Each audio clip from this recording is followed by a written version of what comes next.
Hey. So, what a surprise that it's been yet another full month and some change, no pun intended, that we meet again here.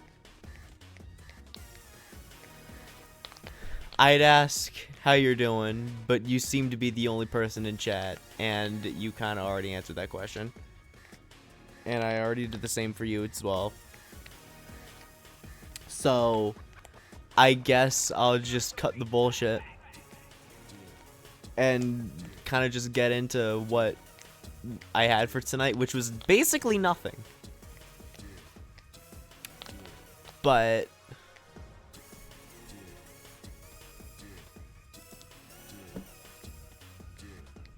so rude, yet I allow it anyway. But yeah, I am. Don't worry, I got you.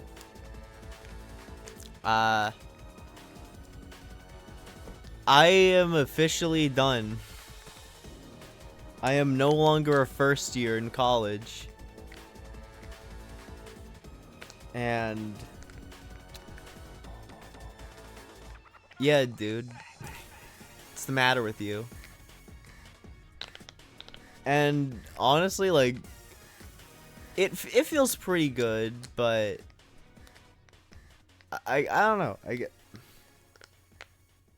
I went in to this whole thing basically with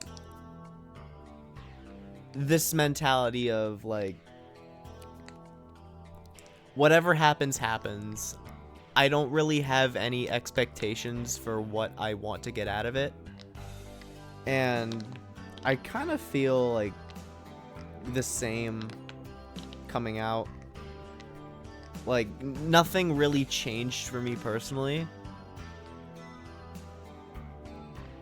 I'm content with what I did, the classes I took,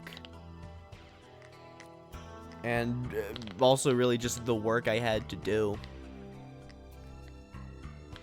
But now it feels really good knowing I have 3.5 months to myself.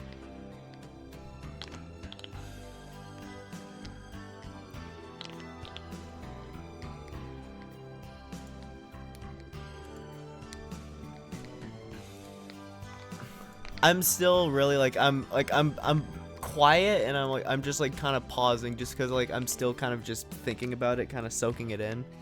And also, how is the audio mixing between myself and the music? Is the music too quiet? Am I too loud?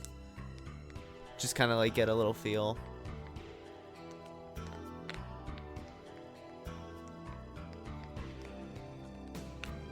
Just in case I have to change something. I'll probably be asking this multiple times.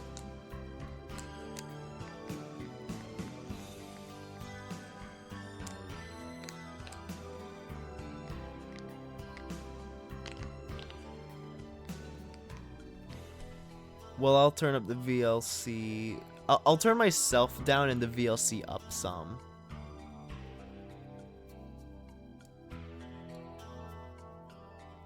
Okay, how is that?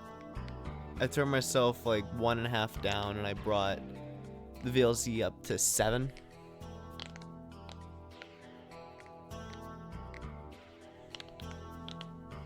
So I'll keep talking a little bit. Okay, cool. But I am very happy with how this semester went. I had some pretty good classes, like professors, and again, like I had no qualms with any of my classmates. Well, maybe partially not true with just my problem of evil class and how there were some very unique characters in that class, but that's also why I loved it so much. And also, I'm just gonna like say this now. just like in this scenario, like we run out of things to talk about, because like you've been to one of these kinds of streams before. Like we would literally just talk about whatever we want. If we run out of stuff and we still feel like going a little bit, I do have something that I can stream and play for y'all. But we'll get there when we get there.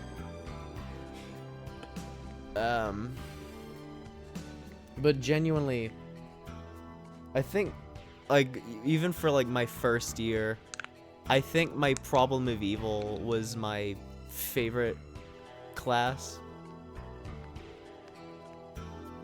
What's what? Unless I like accidentally like just answered your question.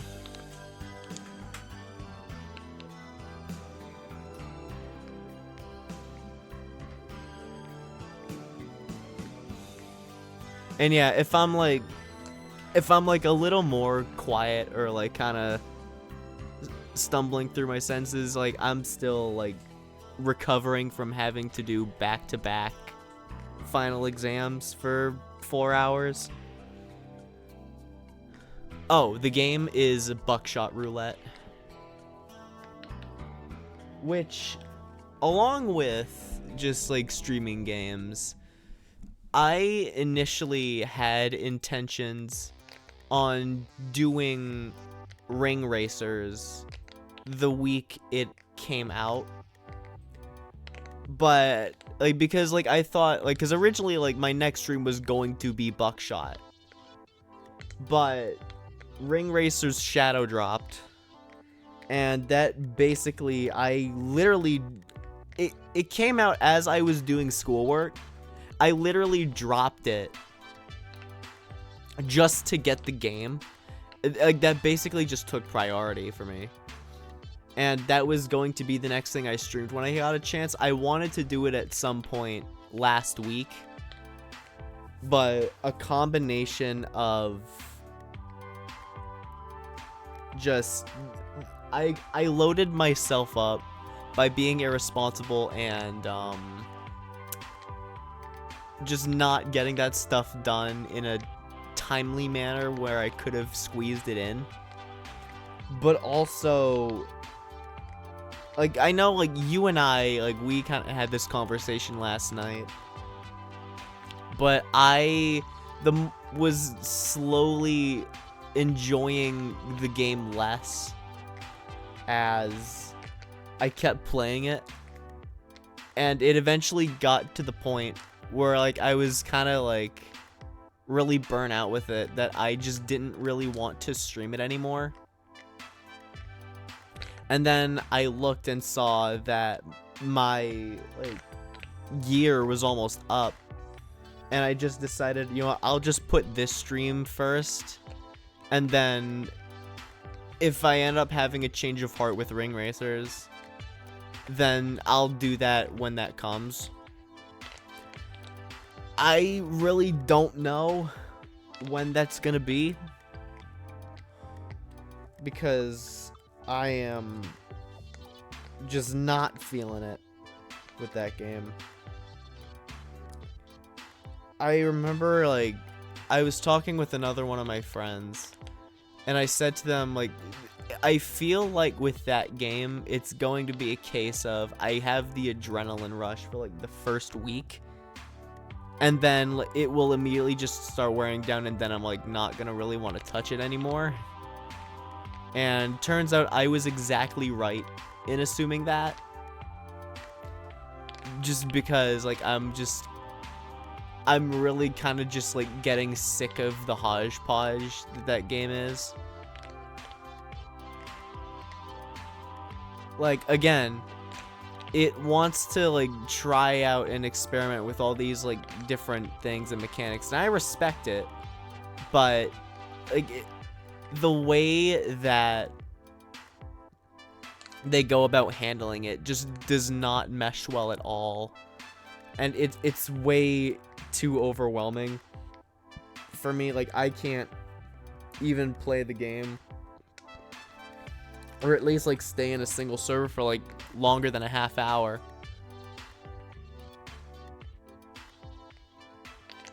I mean, carts, like Ring Racers is definitely not gonna just like sit and rot. There are still plenty of people who are like loving the hell out of it. And you know what? More power to them, but it's where it is right now. It is just not for me. And I know that a 2.2 came out like at the beginning of today, but I don't know. I haven't gotten it yet. I'm going to try it, see like if any of my opinions change on it, but it's just what I have experienced is just it's nowhere near as fun as what Kart was. Because Kart is also a pain in the ass to really get good with, but Ring Racers, you actually have to, in a sense, relearn everything. Which, you know what? Fine. I don't mind that if you want to provide like a completely unique experience. I'm cool with that, but it's just I feel as if every change that was made for the worse.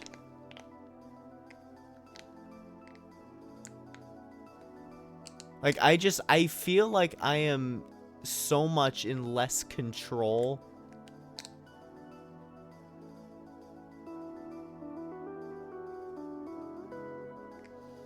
Yeah. It's just I don't know. I feel like just I don't really have control over what I'm doing or what happens, because at least like with Kart you can kind of say that, but Ring Racers I feel like just has a lot more in where it kind of takes over that. What other message? I didn't see anything past the Kart is a pain bit.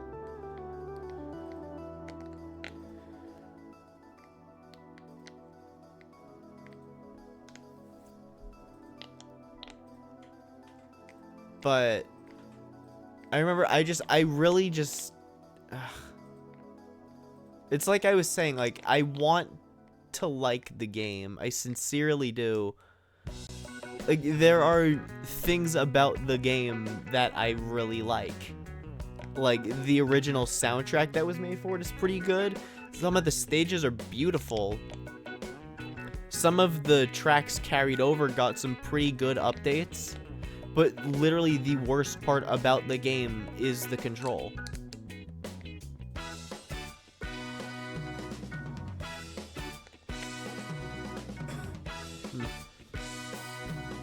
Well, I still haven't played Ultra Kill yet, which is something that I do intend on fixing soon.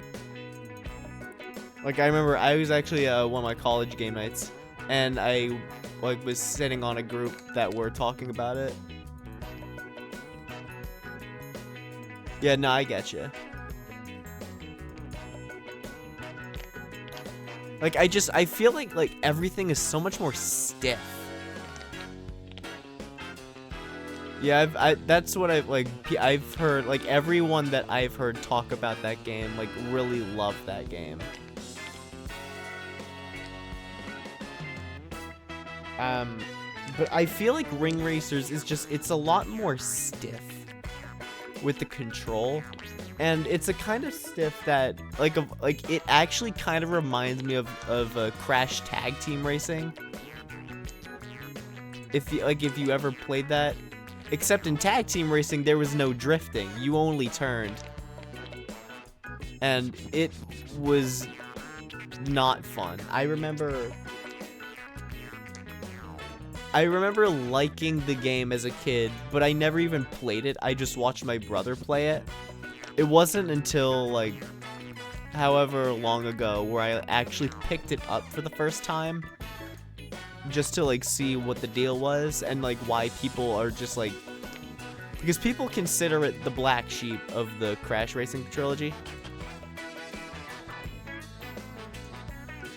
I don't see where the riders bit comes in. I'm not sure like who's said that. That's actually the first time I've ever heard that. Oh wait, no, as in like Ring Racers. I think, my bad. But I don't. Who said Ring Racers is trying to be like Crash Tag Team? Because if they're trying to do that, then they're setting themselves up for bad shit to happen. Because, like, race gameplay-wise, tag team racing is not a good game. Literally just, like, morph with engine and you win the race. Because because you can stay in that for as long as you want and just get off engine at the last corner right before the finish line, and you go in front, so you will win literally every single time. But I would like to know why people are saying that Ring Racers is trying to be like Crash Tag Team. Or how it is, because that doesn't make any sense to me. I only say, like, it feels like Tag Team just because of how stiff the driving control is.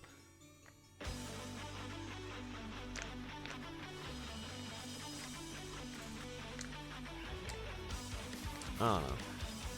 I get how it feels like tag team. I don't know how it's supposed to be like tag team.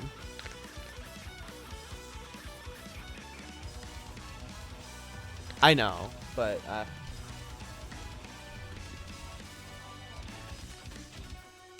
yeah, Ring, like, it just sucks. Because Ring Racers could be so much better. Like, it has the foundation for a great game. It's just hindered by the really bad, like, development decisions. But then again, I don't know how much of that was fixed in the update, so I could be completely ignorant on that front.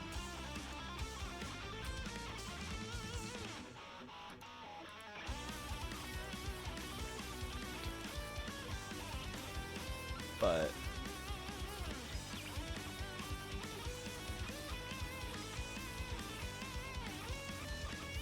yeah.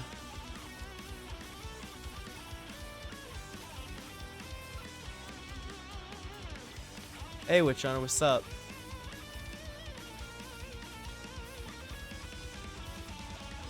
We's just chatting about Ring Racers and how I lived college. Yep.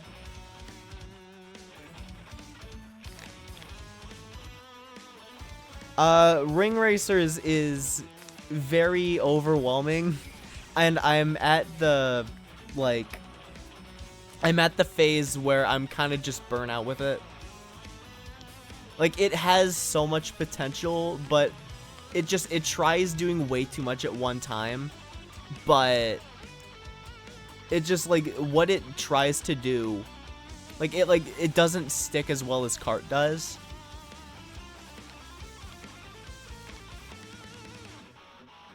Nah, I get it.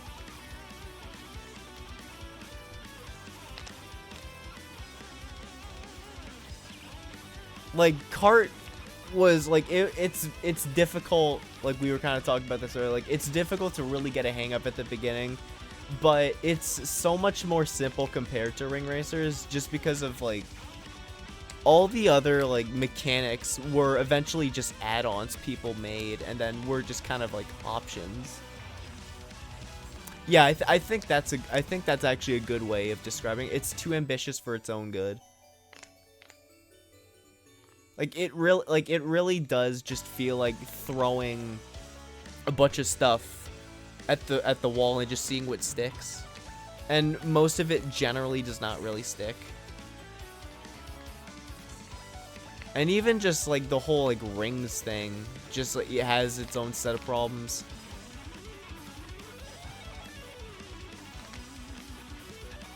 Like, I don't, like, you know, like, if I bump into someone, fine, but it's just eventually, like, when you find your point, like, find yourself in a point where you have to, like, be spending rings, and then you end up getting fucked in the ass, like, severely hard, and like, it puts you in, like, a stage of debt. Like, you basically, like, have to fucking respawn or stop and get, like, that beginning boost. Like, I don't want to, like, I want to keep going, man. Like, I found myself in that situation already, like, at least maybe 3 times. Like, the game really throws you to the wolves and then punishes you for, like, not getting it immediately.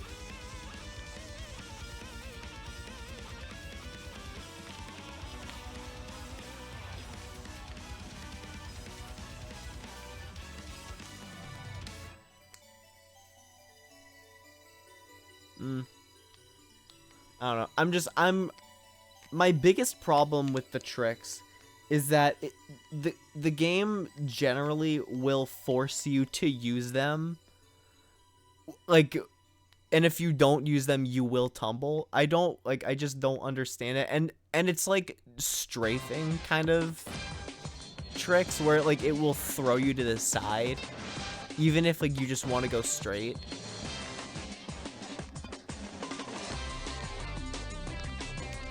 Like, you're basically just, like, gone with the wind.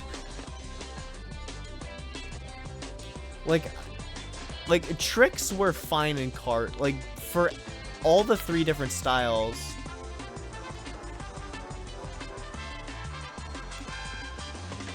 Nah, yeah. Like, if you want to give me stuff to, like, learn that I can use for, like, the better of my will in a game, that's fine. Like, I could probably pick it up, but I don't, like, why do you gotta make me feel like I'm taking an extra college course every time I play the game? Half of this stuff wasn't even in the syllabus or the study guide.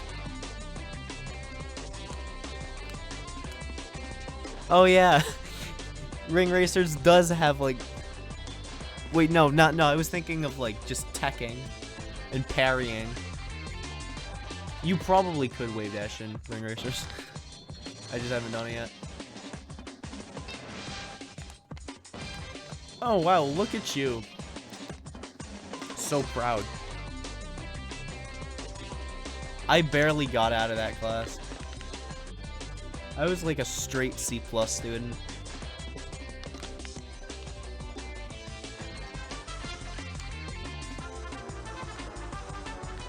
I was like majoring in like ring debt shit. Yeah, I didn't really tune into that. I poked in like very like specific points. But yeah, that makes sense. Where like it has this idea, it expects a lot more from the player than is really rational. But I don't know.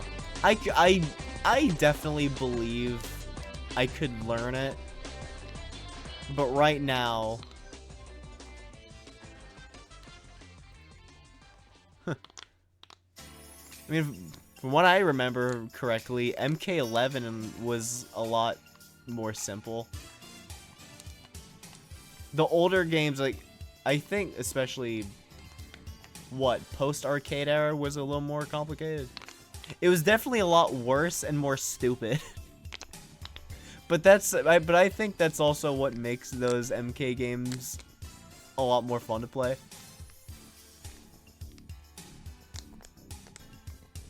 Yeah, they put J.K. Simmons into a Mortal Kombat game with John Cena. That's wild.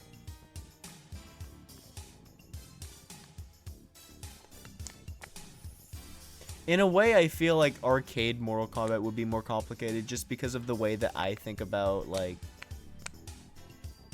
having to from converting a standard controller to, like, a arcade or fight stick.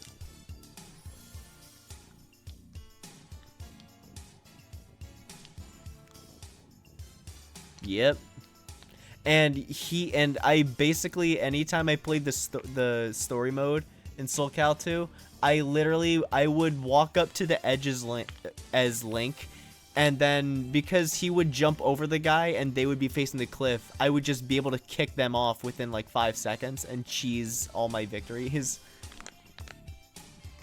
But then when I did that with PK for recording, which that whole thing has been dormant for almost a year, and I gotta pick that back up sometime.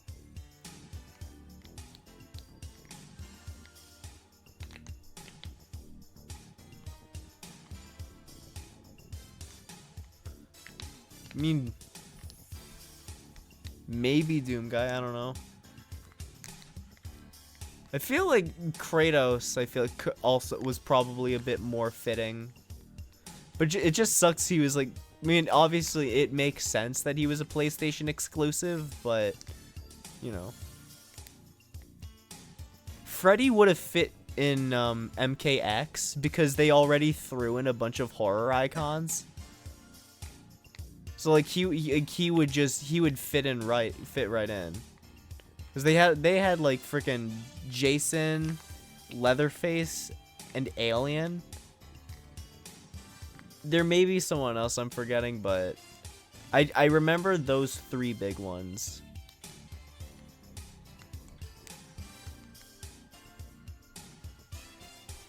It's just, I think so. It just makes it easier, the fact that MK is basically now owned by Warner Brothers. So they can do it with literally zero problem.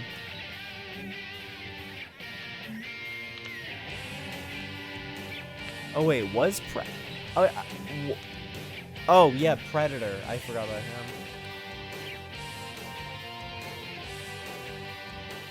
I have MKX. It's been sitting in my library. Just because like I have nobody to play it with, and I have so many other fighting games I'm playing. But I honestly I gotta fix that.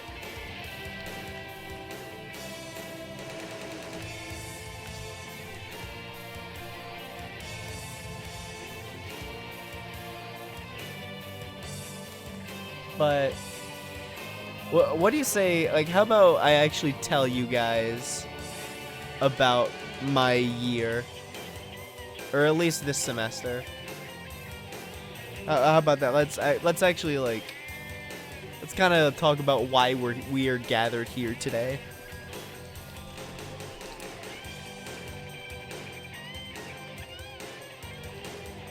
So this semester,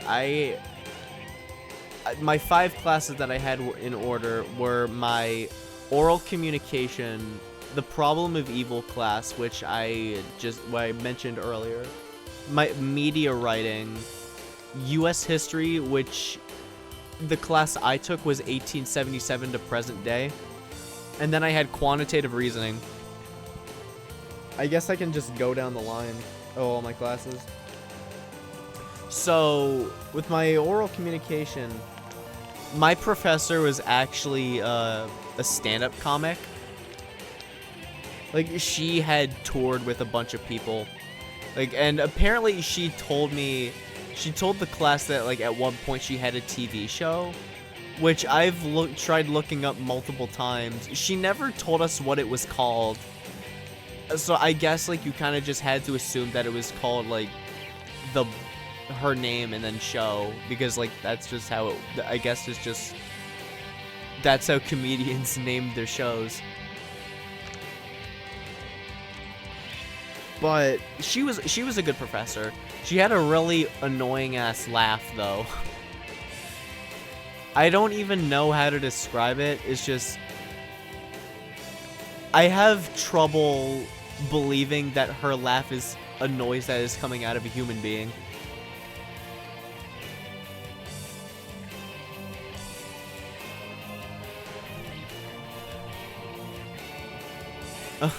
I mean, I don't know if it was lost media. Like, some people, like, don't even believe she was telling the truth about her show. But it's also, like, I don't know why. Like, I don't feel as if she has a reason to lie about it, though. Like, that's my thing. But then again, I also could just be really gullible. But like she's toured around places. Like she's like sat front row for people like George Carlin. Like she's done a lot of shit. And she's even done some material in classes, like examples. Like, just for like the different speeches, and kind of talked a bit about how she was horrific with public speaking, but then she got to the point where she was. And that we can do the same. So I guess we basically ended up doing 4 different speeches. And it sucks that, you know, there was never a point where we could really choose what we talked about outside of the topic that was assigned. So the first speech that we had to do was, it was a how-to. So just like bring something in, like teach us how to do this thing, how to fix this thing, whatever. So I basically did like how to play the cello, and it was fine, but the issue was I had tried cramming in too much into it, where in a speech that was only supposed to be like 5 to 7 minutes, I ended up being there for like 12. Where I would have been better off limiting myself to one aspect of it, like how do you tune a cello, which somebody already did how to tune a violin. But I had done too much with it, where like you can't learn how to play the cello from that speech alone. It would definitely be like a thing, like you kind of sit there as you like listen to the person tell you all that shit, and then all you do is you just say shit like, okay, right, all right, yeah, I get it, without actually meaning it.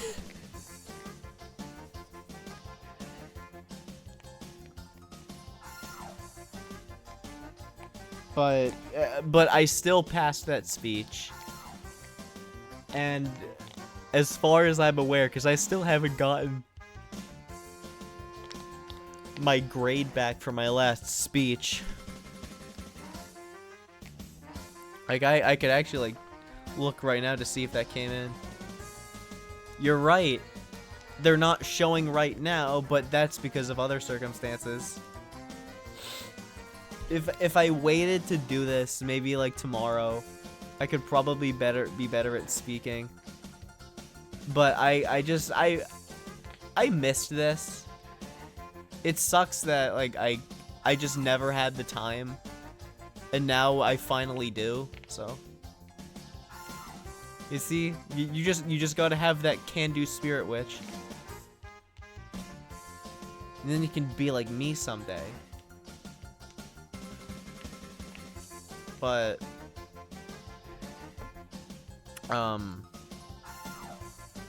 yeah, so the second speech was actually my best grade. I was like 2 points from getting 100 on it.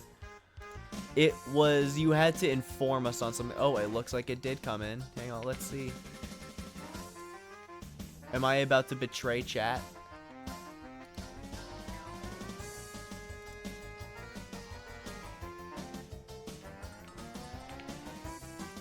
Hell yeah. That speech was nowhere near as good, and it sent me from an A- to a B+. Let's hang on. Let's put that in a calculator really quick.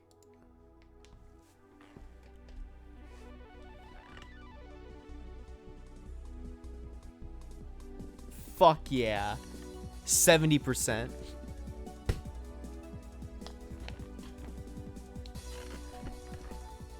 I mean, I still did pretty good in that class for the most part. we'll talk. We'll cross that bridge when we get there. Okay. So at least for the second speech, I had to inform the audience about something which could be like an unsolved mystery or like some kind of phenomenon. I ended up choosing the Alcatraz escape, where the 3 prisoners had actually escaped the prison and they ended up never being found again. Like they'd been planning that escape for months, and then like nobody knew what to make of it. Like people, like they thought they drowned. Some people thought they had fled to Brazil. Yeah, someone else in my class ended up doing the DB Cooper. But yeah.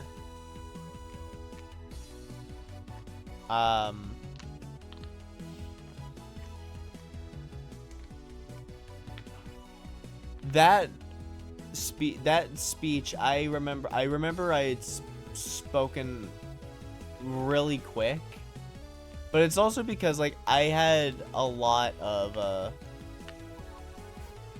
at least from the police sketches he is.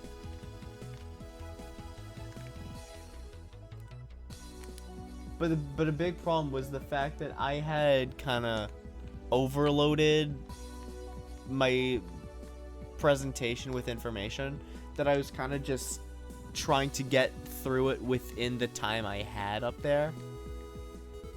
Which I was up there for my like amount of time, but I like to think it was because I rushed through it. But, you know, I still got a 98 on that speech. So, like all my information was great.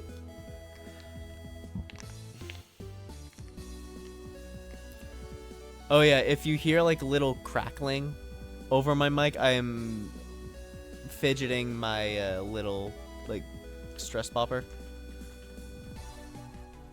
Like one, like one of those like little fidget toys.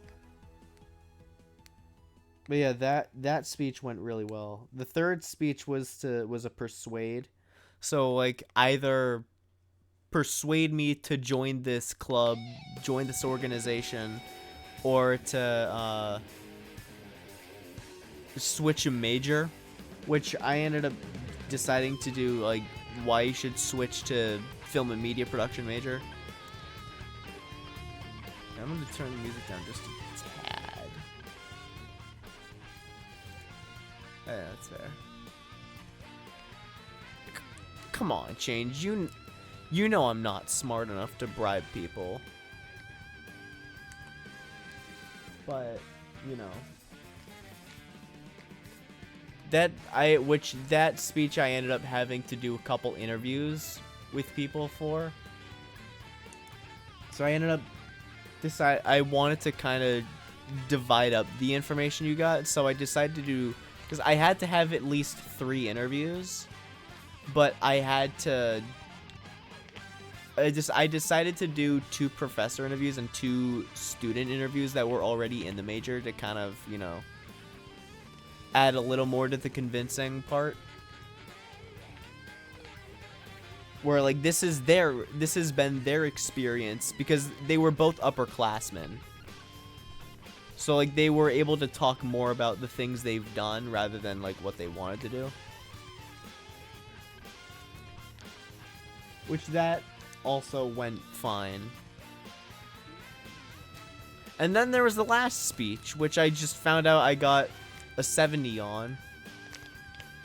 But it doesn't matter now, because like all that, it's over with.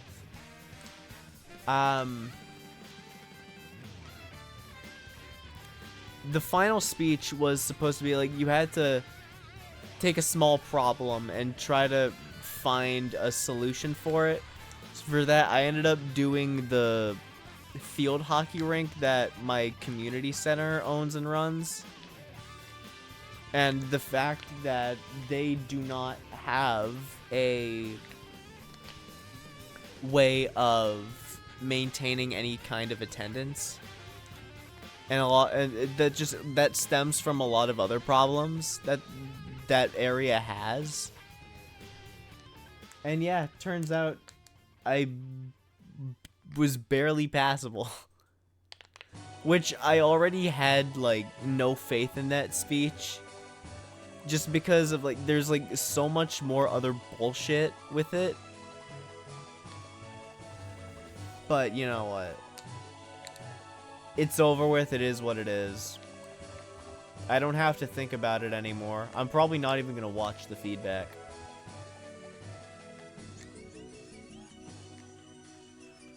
But you know what? I remember there's like one person, every single time she went up there, she was up there for like 20 plus minutes. And it was so easy to get zoned out when she was talking. Because a lot of the time, like, she just kept repeating the stuff that she had already said. And the way that she would phrase some of her stuff, like, make her sound like she's not confident in what she's saying, too. It's... I don't know, she was tough to get through.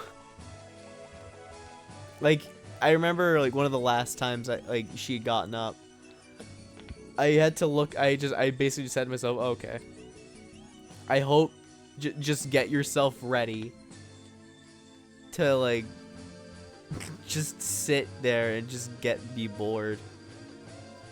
But I also forget, like, you don't realize, like, how quickly time goes when you're up there. Like, I remember, like, my third speech, I thought I was up there, like, maybe, like, 7 minutes. Turns out I was up there for 10. Like, my third speech, I thought I ran under time. Turns out it was the opposite problem. Like, I went over my time. It's just, like, I had no clue, like, how long you're up there. But when other people are up there, like, you feel, like, it's just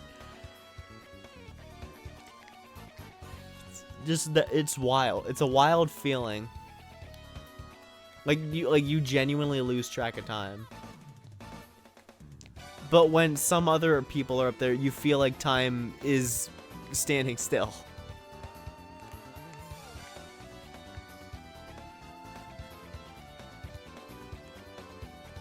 But yeah, all in all,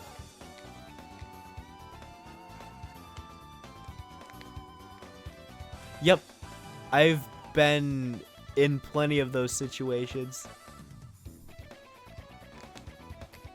Like, genuinely not having a clue, like, how long I'm doing that crap for. Which just goes to show, like, just, like, how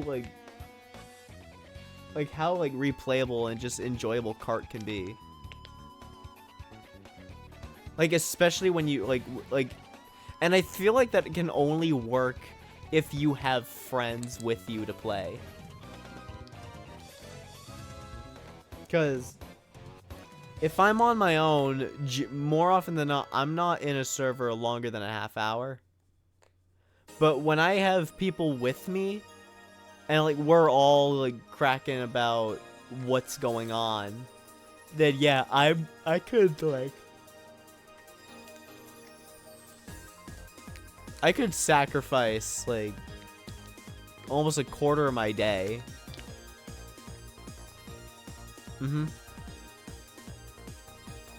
It's like, it's almost like that saying of time flies when you're having fun is actually very true.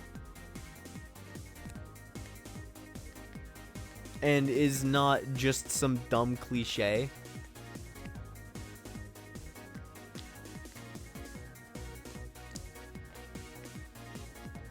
Yeah, but all in all, the speaking class was good.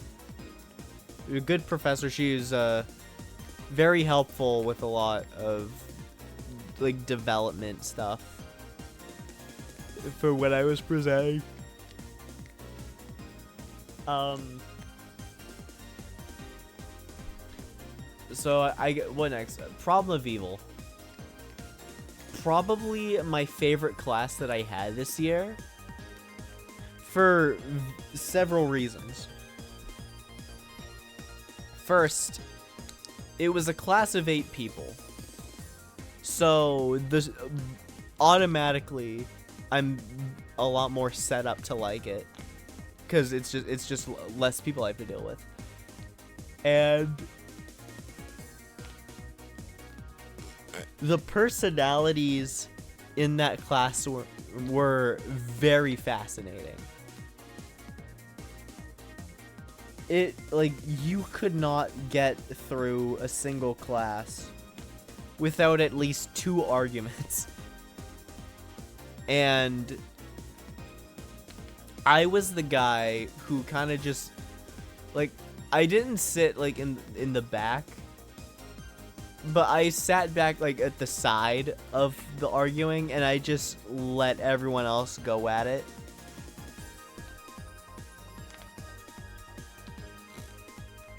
Because that shit, like, because, like, people are very passionate about, like, their ideas, especially, like, when it comes to, like, religion and stuff like that.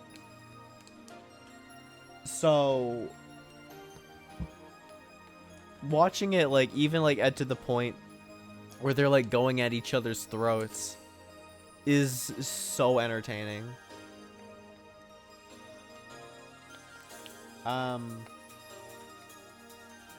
I actually, like, I ended up, that was a class I had only taken, like, I wanted to see,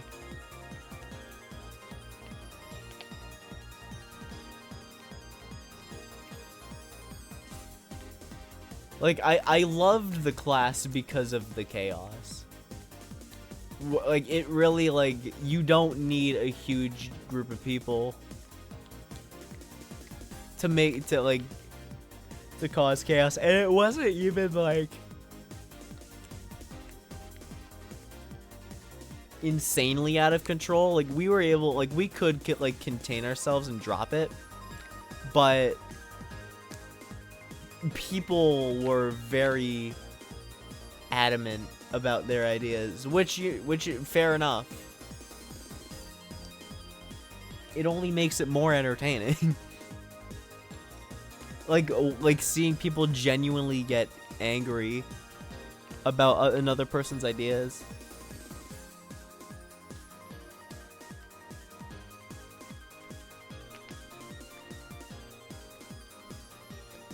And I hardly ever spoke, and a lot of my ideas ended up showing in my writing, because we had like 3 journals throughout, and we had to do a paper at the beginning, which, like, you basically, like, you define what you believe evil is, and then you do the same thing at the end of the class, but you got to do it with 6 more pages, which was basically what I kind of, like, spent my weekend trying to finish.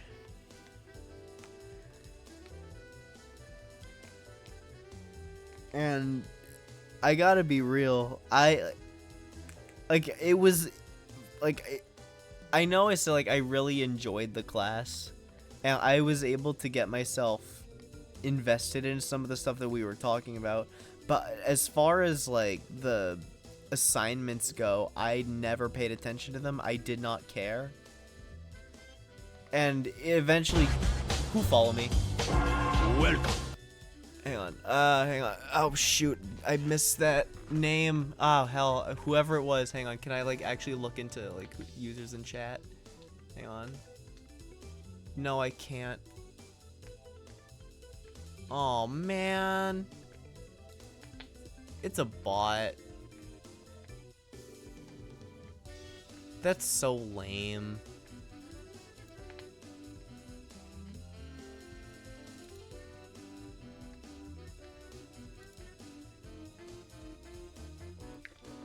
We could have had something so special.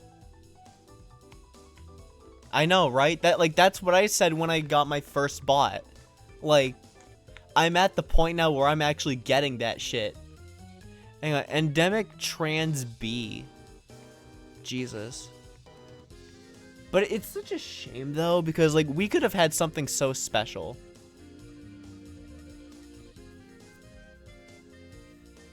But at the same token, I also guess it just goes to show no one watches my fucking streams outside of you. And like some other people that pop in sporadically. But whatever. Because we could have had something so special. But no, you had to blow it. You had to be fake. You're gonna make me cry.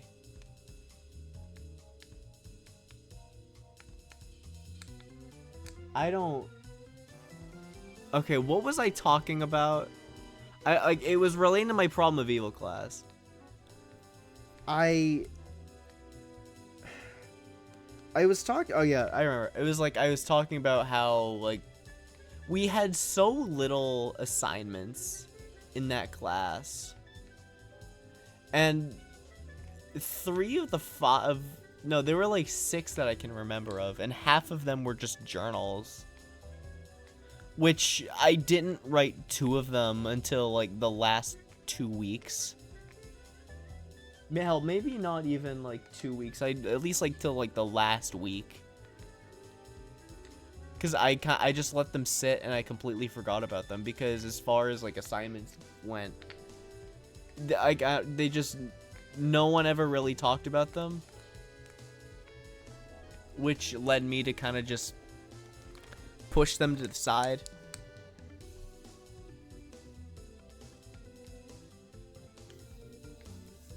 But I still I still got really good grades on it. Like people, like some of those guys in that class could bullshit me about like how I never really contributed to that class. But you know what? I still have like at least a 90, so I don't really care about anything you have to say about it. At the end of the day, they're not the ones that are grading my papers. So at what any good reason do I have to care? As long as the professor's happy with what I'm putting out, then that's really what matters to me.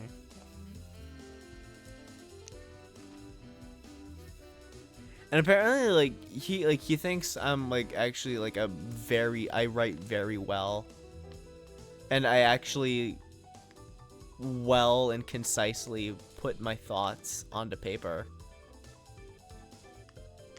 Which I don't know. I guess it just goes to, I guess it's just like another sign that I just don't give myself enough credit.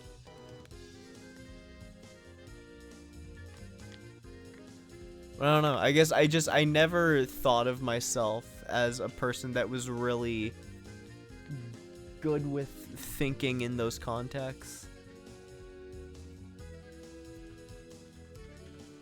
I don't know. I took the class because I thought it would be interesting, and it much definitely was, like in like what we had talked about.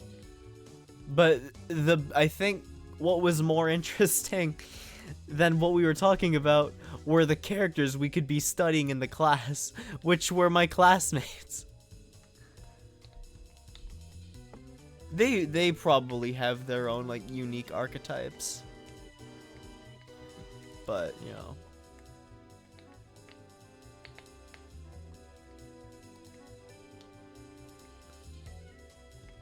Even like with all that, it's funny like how I say Problem of Evil was my favorite class, but it was also the class that I showed the least up to. And that was only like near the end of the year. Because at that point I had let a lot of some of the bigger assignments sit, and other ones that were coming up that I needed to catch up on. So I would email my doctor just telling him, hey, I'm not gonna be in class today. And a lot of, and it was also like just those, some of those days were like near the end of the year, we were doing presentations on the set. Hey Nub, how you doing? I was just telling him about one of my college classes. So what would generally happen was I would basically, I'd email my doctor being like, hey, I'm not being to class. And it really didn't matter because, oh, AP exam. Yo, you kick they ass tomorrow, you hear me? Cause if you don't, I'll find you and I'll flick you and just say awaken like you used to me. We call that a receipt. But yo, you're almost done. You're almost done with that place.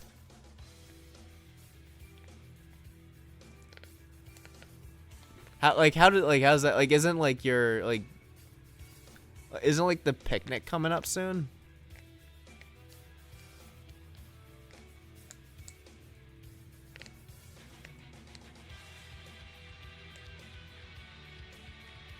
Oh wow.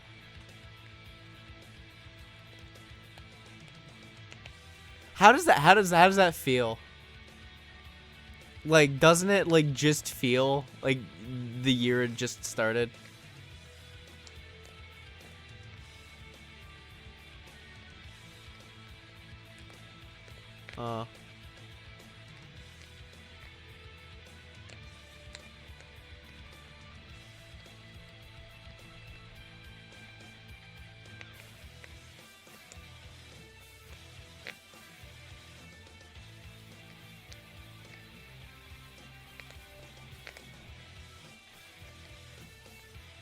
Yeah, like you'll still get that time to enjoy that shit.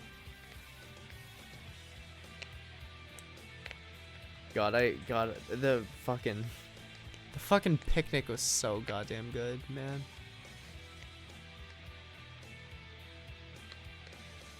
Like, I didn't have.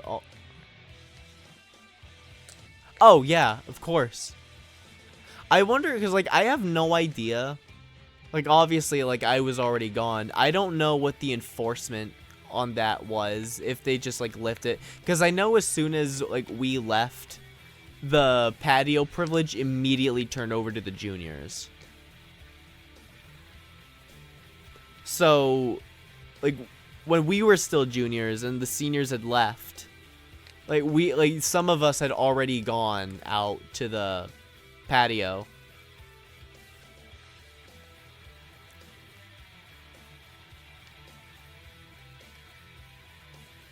Was it actually? I slept in during my senior clap out, so I wasn't able to be there for it, because like even though like I had seen,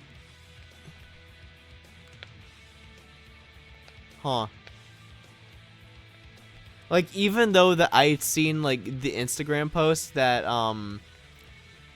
the clap out was supposed to be that day. Oh, yeah. Oh, my bad. Just the lunch line. Yeah. I remember that. They basically closed it even while I was still a senior. Was it just a thing that everyone else was just like was just going through it even though they weren't supposed to?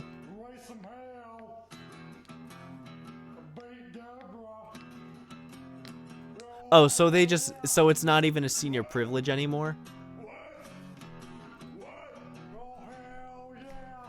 Or they're just like, they're just not enforcing it anymore. I don't know what the deal with that is, but I very specifically remember being told that that line and the patio were for seniors only. Yeah.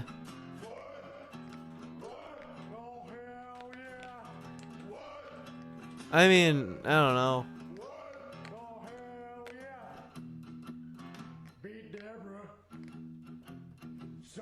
Yeah, that doesn't even surprise me. Yeah, that's like not even a surprise.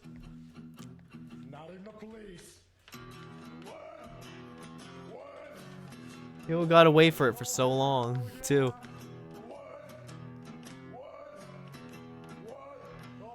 Wasn't until my senior year where things like slowly started going downhill. Which then again, I've been told it's always been downhill, but you gotta remember I played Ignorance is Bliss. So I never like saw that stuff going on.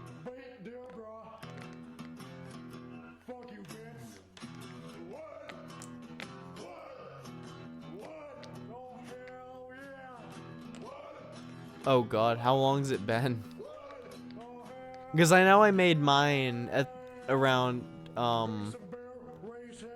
actually like around this time in 2020.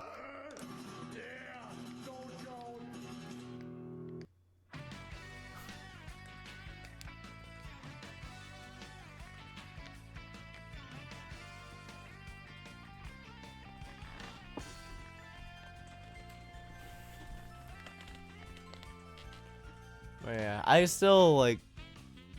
Oh wow.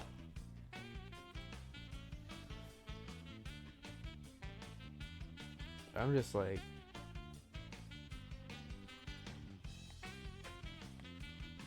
I still like I still look back of like with fond memories of high school. Like I still think about like even. Oh wow. I'm the other way around. Like, my Discord and Twitch aren't even a year apart from each other. Yeah. I remember my Discord was July of 2019. And, my Twitch was, like, May of 2020. Maybe even April.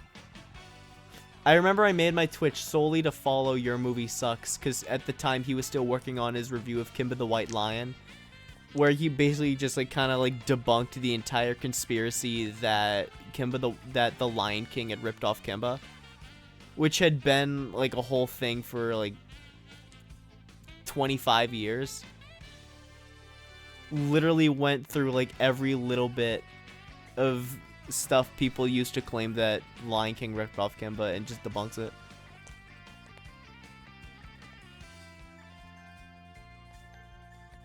Yeah, but I also remember I have your number. And you have mine. And we have done absolutely, we have not said a word to each other on there. This is the only way we've been talking since I graduated. Nah. I mean, still better than one of my other friends who is like, it's like hilariously difficult to get a hold of. Like, he's like infamous in the group for being hard to get a hold of. Like, I remember I wanted to like ask him like if he wanted to do something, like ask to see like if he was available one of these days. And he said he'd have to double check, and I had followed up with him because he never said anything. He didn't even respond to that.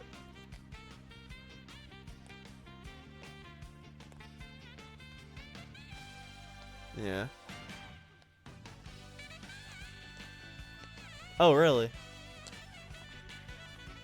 How's Omos doing? Is he doing okay? I remember him. He was fun.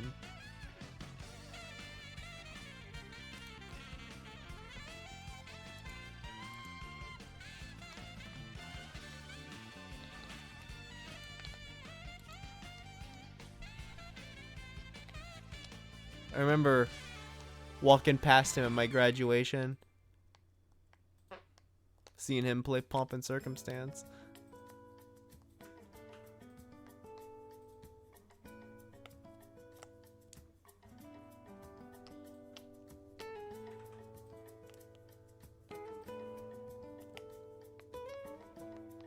Fuck, man, it's damn. Now I'm just like now I'm thinking about it again. It's almost been a year since my graduation. Like, fuck, man.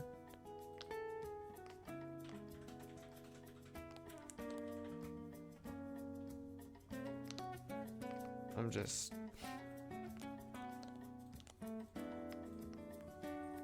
How quickly time moves. I'm proud of what I did my senior year. It's like genuinely, like, senior year, like,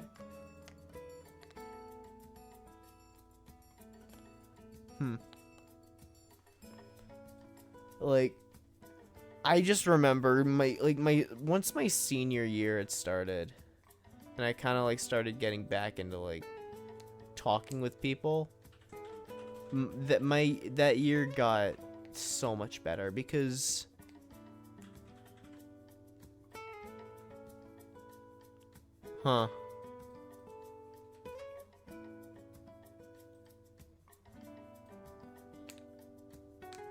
shit, what was I just talking about?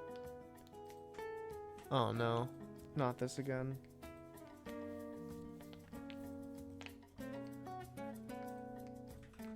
I immediately forgot what I was talking about. I think actually no. I think I actually remember now. I remember like cuz 22, like that first half. Well, yeah, I know that. But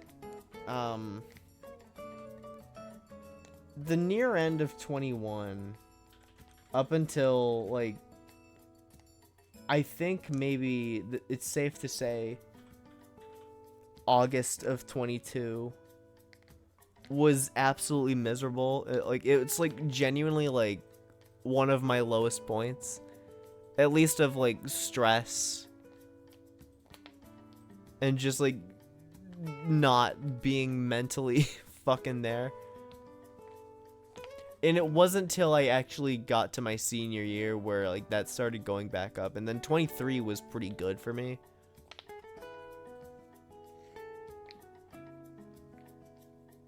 The ceremony will be fine. You don't gotta worry nothing about that. Yeah, 23 was a pretty good year for me. I didn't know. 21 and 22 was when I had to deal with you. Yeah. Yeah, like 20, look. Literally Cart saved my 2020. It made a bad year, like as my brother said, like it made a bad year not so bad. And then 21 is like a year I would honestly kind of like to forget. Like real life wise, there was a lot of like online and like Discord stuff that like kept me there. Like those guys, like that's the only stuff I really like to remember, except maybe the latter half, because like that's when it was starting. Yeah, but then 22, the first 8 months were bad.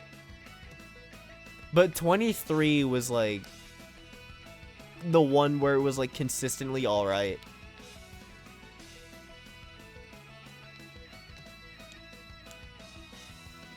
Nah, don't worry. Don't even worry about it. But yeah, I enjoyed the quarantine for the first 2 months. And it was literally because I had school to keep me occupied. Oh yeah, dude, never forget. Never forget that. That dude, I didn't realize, like, I still remember, like, you said you'd acted on instinct when I like grabbed my bow before you did. And I still like, oh really? That's really funny. I don't understand like how it was your instinct to nearly like choke me out by me simply grabbing a bow. that shit's baffling to me, and it actually kind of terrifies me what other stuff you're capable of doing.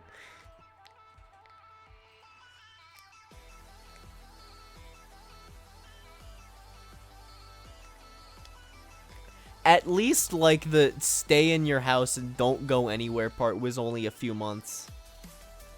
But then when some of that stuff got lifted, there was still, like, social distancing stuff being enforced. It wasn't until, like, mid-21 when the world kind of, like, went back to how it was.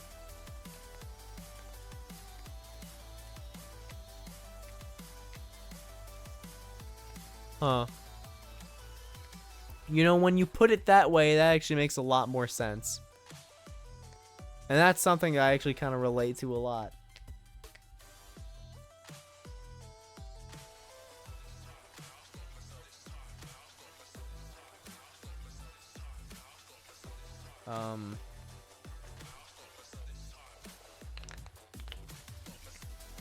Shit, I forgot what I was talking about again.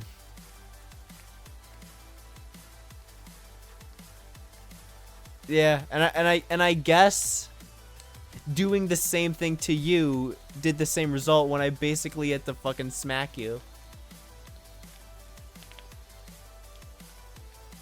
So it literally, like, what fucking goes around comes around.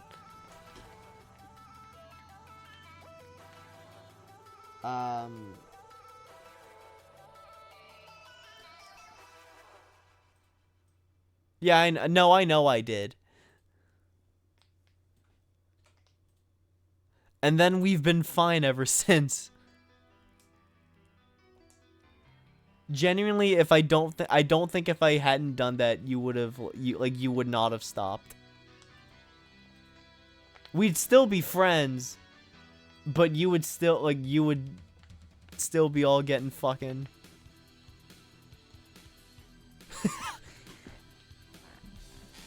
Look, I know I was justified. I knew it was the right thing to do. It was the only way you're gonna get off my ass, so.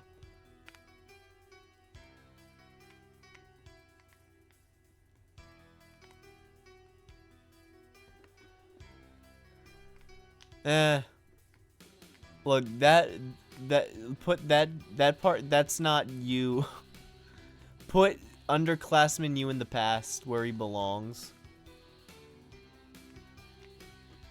Now you're senior nub going into college nub.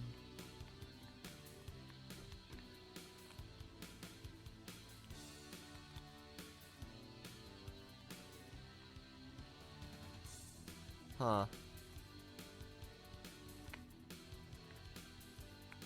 Nah, I get that. I still have stuff like that. Where I think about, like, stuff even, like, as far as 2nd grade. Where I just ashamed that I didn't know better.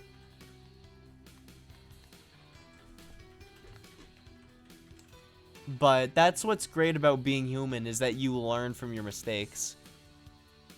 And then you, even with that, you still keep doing it.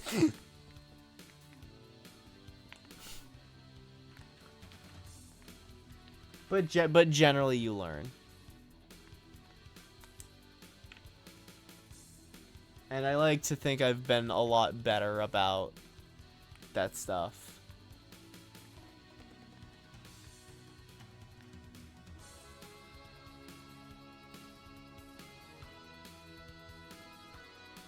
Oh, yes. Okay, so yeah, same boat. I'm at that point in my life where I'm kind of just, like, laughing off a bunch of that stuff. Even if they are some, like, stuff that maybe I should feel about. Like, I'm still, like, at that point where I don't really have too much remorse about some of the stuff that I've said or done.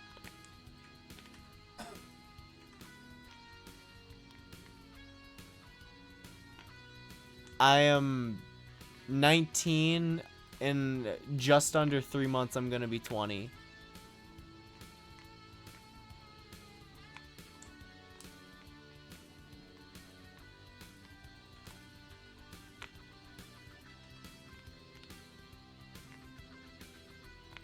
You were one letter. Oh, neat. Yeah, I remember you're still a minor. You're young.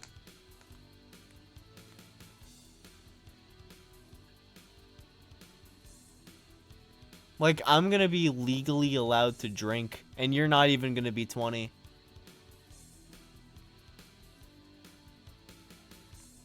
Yeah. And you know what? You're doing the right thing. Just enjoy all of it.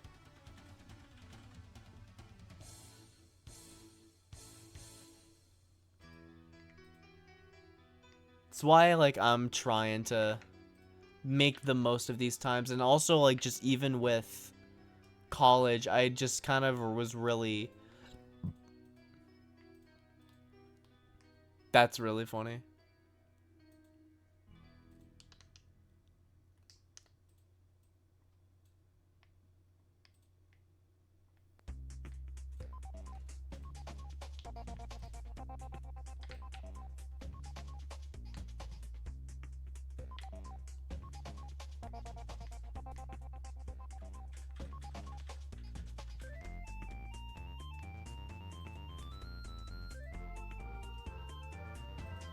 No, you never told me.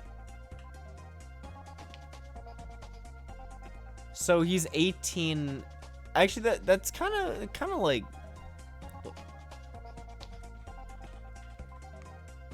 Yeah.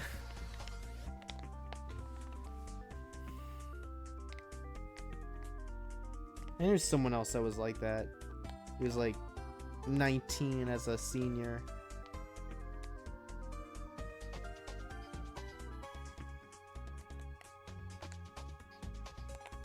Wow, she's tiny.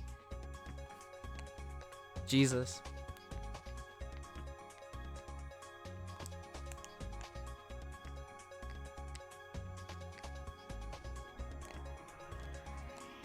Aw, damn. That sucks.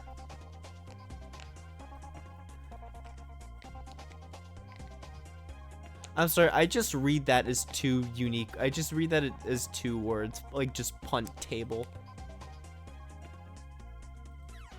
Like, I could pick her up and punt her across a football field. I could score a field goal with her.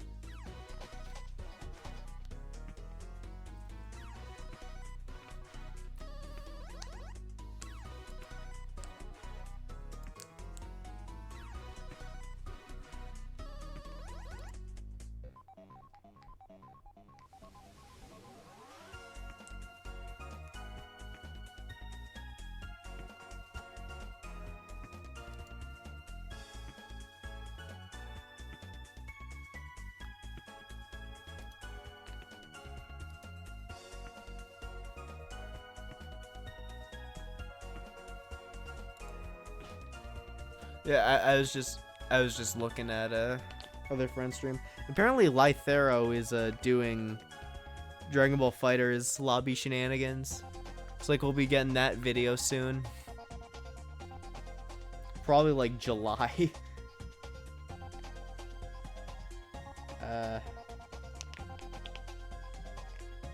But you know. Jesus, we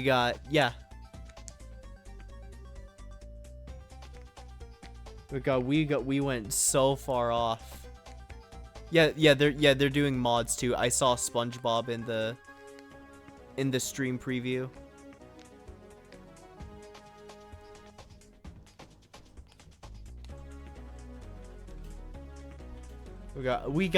I got so far tracked off of college stuff.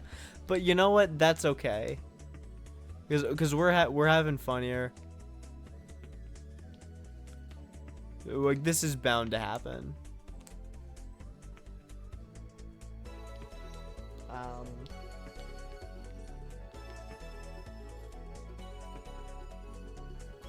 So I guess like if we want to like talk about some of my classes again.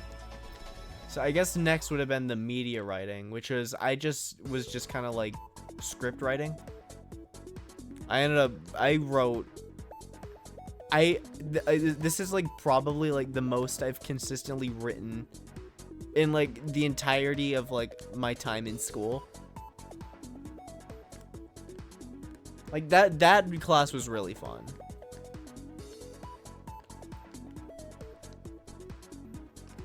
Like you got to do a lot with that.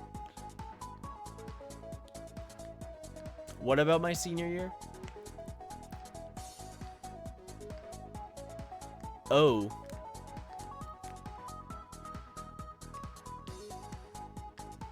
I mean, I know I spent a lot on lunch, which even to this day still surprises me because I never really got a lot.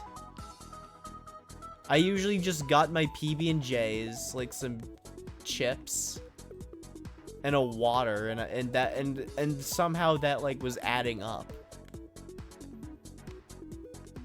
Which I don't understand.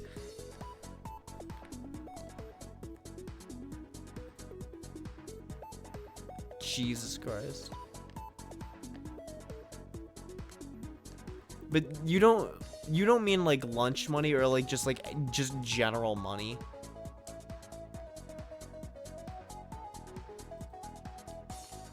Cause I know like my first, oh wow. I mean, for me, it really just depends on the circumstance. Like, I know there were some conventions that had come up while I was here. Like, so I was kind of splurging a bit on that. Oh. Yeah. That checks out. And hell, I'm gonna be going up to Sandusky at the end of the month for another convention with Biggie. We're trying to, like, I'm hoping to see if, like, 2 of our other friends could maybe come along. But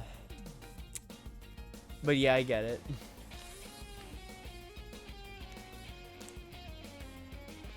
Jesus Christ. School's expensive, man. Preparing you for the stuff that you'll never need.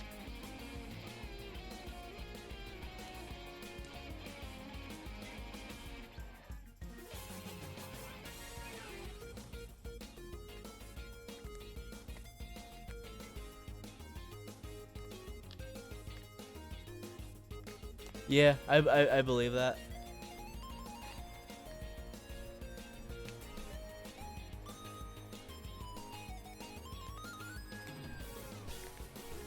Mm-hmm.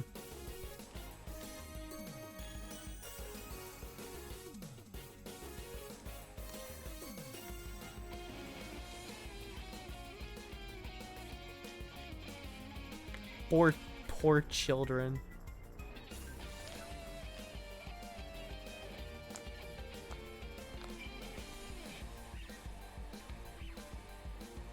Yeah, I guess like the most like I was ever like I guess or at least my mom was ever spending on like a club per se was orchestra. And that was just because of our cello rental.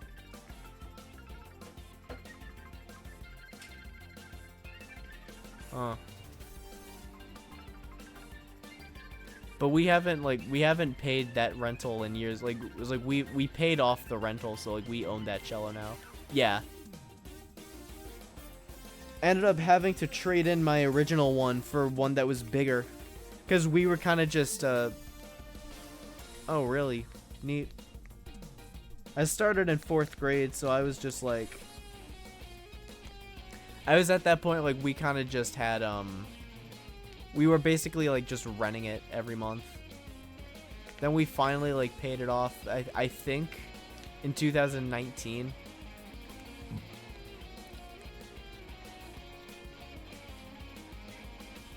Because I think the cello was like 220, like 2200.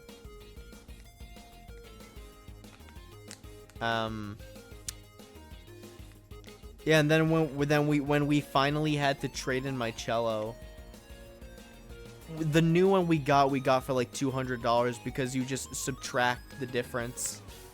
It's just like you're subtracting the price of the cello we're getting with the one that we had, and it just ended up being like 200 something.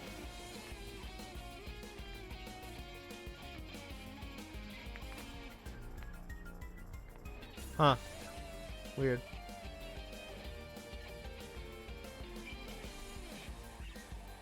I almost forget. Uh, when did you quit flute? Because for some reason, I feel like I remember you being also a band kid. Unless that's like some just like Mandela effect thing.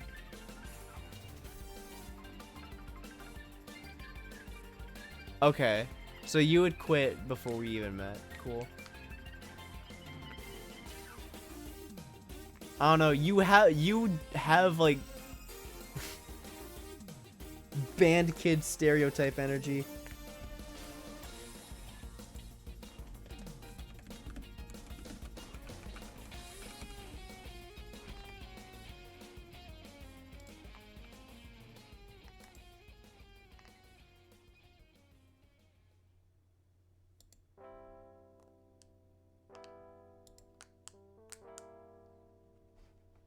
Yeah.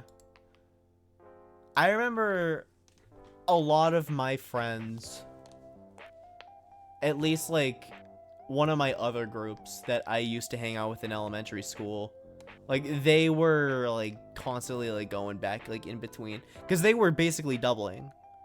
Like so I felt I was kind of the only one that was just orchestra. Like other people were doing like orchestra and band or like orchestra or choir. I feel like maybe there was like one person that was doing all three. But, you know, I was fine doing just orchestra. In 5th grade when band was kind of being brought up to us, I had thought about it and asked my mom about it. She and I have two completely different versions of that story. Like, my mom, like, swears by that she had no problem with me being in band. But the way I remember it was that she told me I wasn't going to do band because we already had an instrument that we were paying off. Like, and I remember I wanted to play clarinet.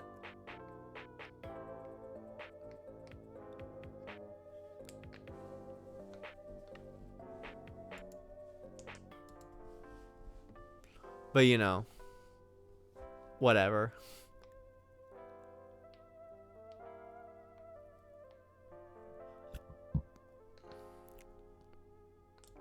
I knew someone was going to say that. Oh, wow, I just checked. There are 4 unique people in here. That's neat.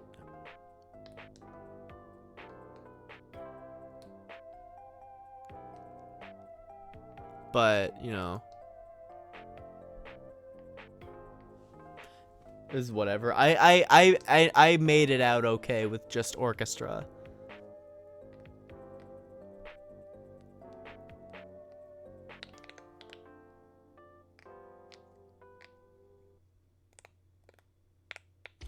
I still think it would have been fun trying to do band though. But, you know, whatever. Maybe someday down the line. Hell, maybe I would like, especially like knowing me now, I would probably like want to try something like saxophone, but I know that would drive my mom crazy because she does not like the saxophone.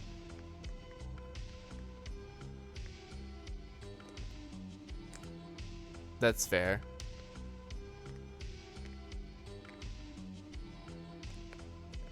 Guess it wouldn't have helped my case either if I had like actually done band and like maintained it. I would have had to give that up.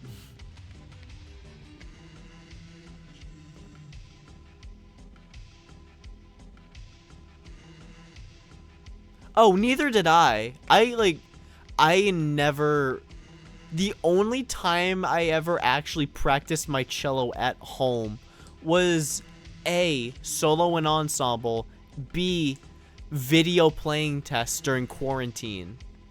That was it. And if you want to count the like very last minute thrown together Symphonia audition that I did my junior year,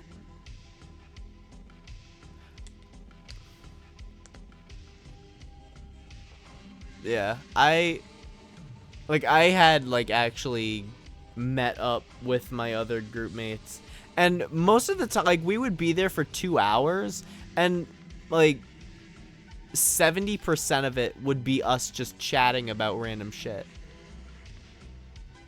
which those were fun. Just kind of like just kind of talking, joking about stuff. But yeah,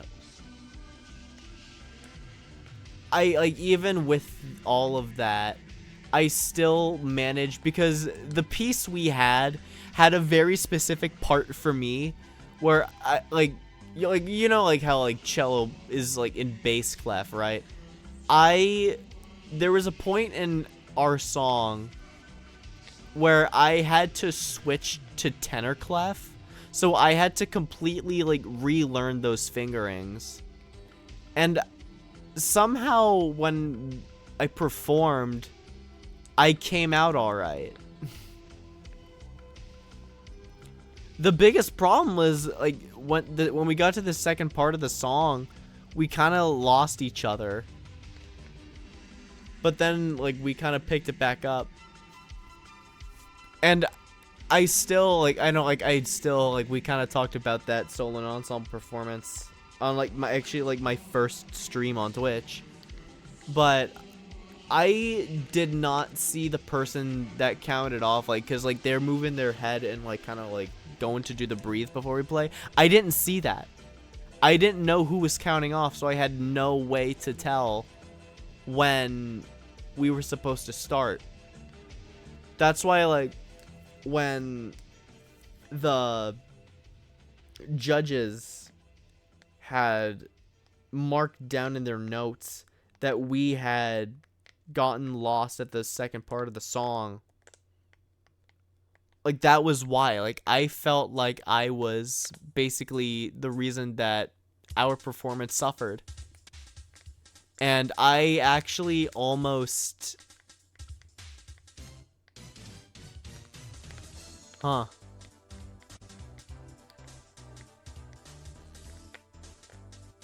know what, that makes perfect sense.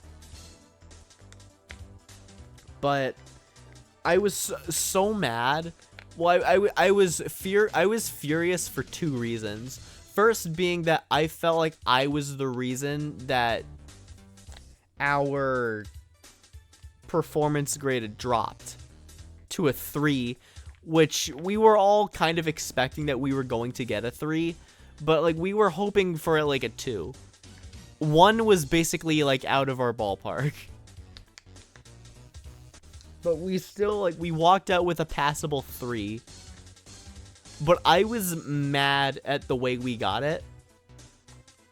Because, like, I literally felt like I completely ruined us. Because the first half was fine. It wasn't until the second half where, like, I started getting lost. And then the other reason why was because there were 2 people in so my group was myself and 3 other people. 2 of the people that came down together, they did not show up until 5 minutes before we were supposed to go on, which basically meant we had no time to have any final preparations as a group, and we were constantly texting back and forth with them being like, yo, where the fuck are you guys? We are about to go on. And like it was one text message after another, like saying like, we're on our way, we're sorry. And like I just genuinely, when we got out, I almost just completely left and didn't talk to anybody. Like, I was that mad. Like, I wanted to just leave.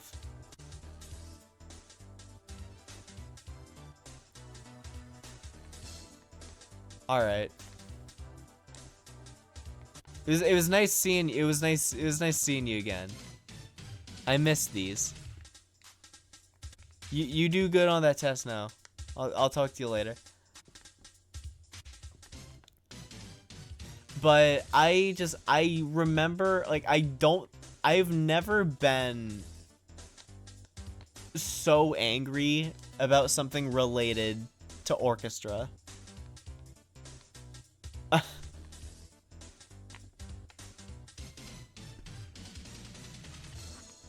Because even though, like, we had all went in with the mindset that we were gonna get a 3 and, like, let's just get through this, I still wanted to do good. Like, not even just, like, decent or passable. I wanted to do good. And I feel like I didn't do that. Like, I felt like I gave a half-assed attempt. Or at least my full-ass attempt got hindered by other circumstances. But there's also, like, I have to be honest with myself, is that I did kind of half-ass the rehearsal days that we had at one of the people's houses.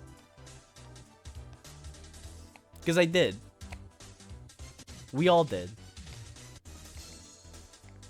But when I got there and I started playing, I thought we had it. But then we got fucked up. And literally we had no time to practice one more time that day. Because one of the people somehow forgot that performance was supposed to be that day. Even though everybody had been saying since freaking October that this solo ensemble is going to be February this day, and this is what we've been working for. We talked about it the day before, and she still forgot. And it took them God knows how long to get ready. And we're literally just waiting for them. Constantly going back and forth, being like, when are you gonna get here? Like, we're not, like, now we're on a half hour, we're on 20 minutes, 15 minutes, 10 minutes, 5 minutes. Literally did not see either of them until 3 minutes before we went on. Like, I don't understand, like, yes, we were all irresponsible to a degree during that whole preparation. But those two in particular, like, were specifically exceptionally irresponsible. To the point where I didn't even want to talk to them after the performance. I never, like, and then, like, actually, like, I remember, like, on the car ride home, and even, like, eating at the restaurant, typing, like, in, like, one of the vent channels, literally, like, half of it is all caps. Because I was literally fuming. And I felt like whatever work we did put just went to waste. Because we could have done better. We really could have. But we wasted time during the rehearsals. And we physically could not practice as a group. Yes, me and the other guy that were there, we could have done something together, but we want like the whole group. Because if it's just two of us, that's only half the power. And plus, one of the violinists are, like, well, actually it didn't really matter. Like, we just designated her to be the counter guy person. But I don't know. But it was like over a year and a half ago, but you know. At some point you gotta let go. I don't know. If letting go means you're not allowed to remember something anymore, I guess I can't let shit go. Because I am 100% okay with the idea of forgiving someone. It just, like, it's going to take time, but I'm willing to forgive. But just because I'm willing to forgive does not mean I'm going to forget. And I think that's like what some people don't understand about me. Or at least don't know about me.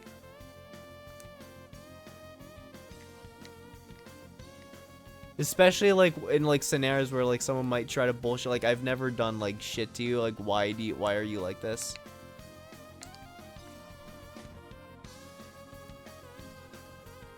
But I have good reasons.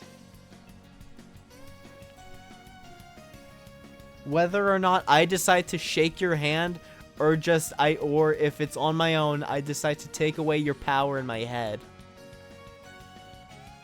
Doesn't mean I'm gonna forget what you did to me. And then literally the next day we get our results back. They just throw it on to me because they don't know what to do with it. And I find out, like, you know, we can just keep it, but they just, like, literally just threw it on to me, like, being like, okay, like, you can figure this shit out.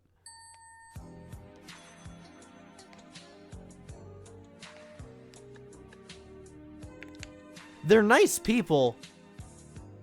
But kind of like dumb as bricks in some scenarios. Like a lack of self-responsibility is basically like what I'm saying.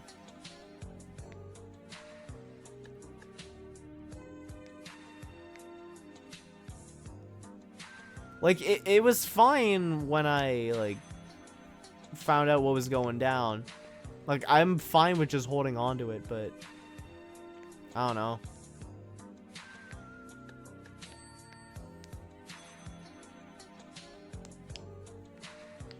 I still have those people's numbers. Where I had to like question whether or not like if I actually knew who these people were. Like, cause one of them I don't even have a last name for them in my phone. But then like after thinking about it for some months, I realized, oh wait, she was in my solo and ensemble group, and I never bothered to like learn people's full names.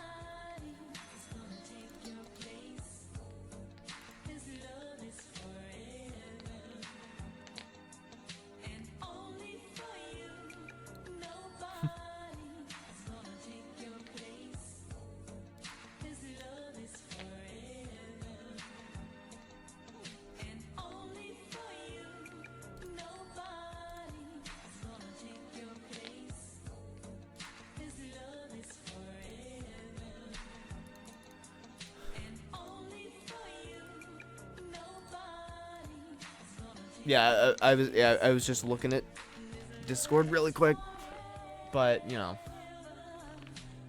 again, it was a year and a half ago.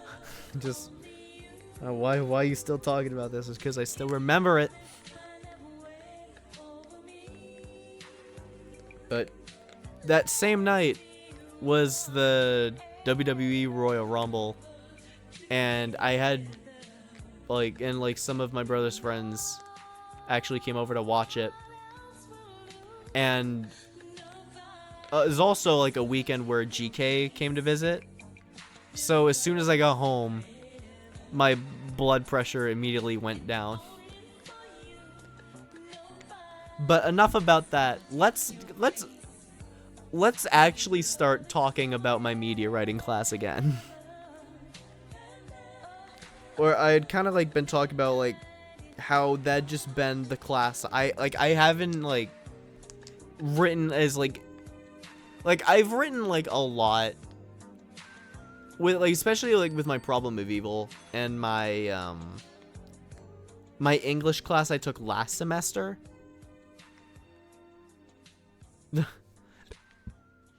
But I mean like in the context of like constantly coming up with and writing down stuff.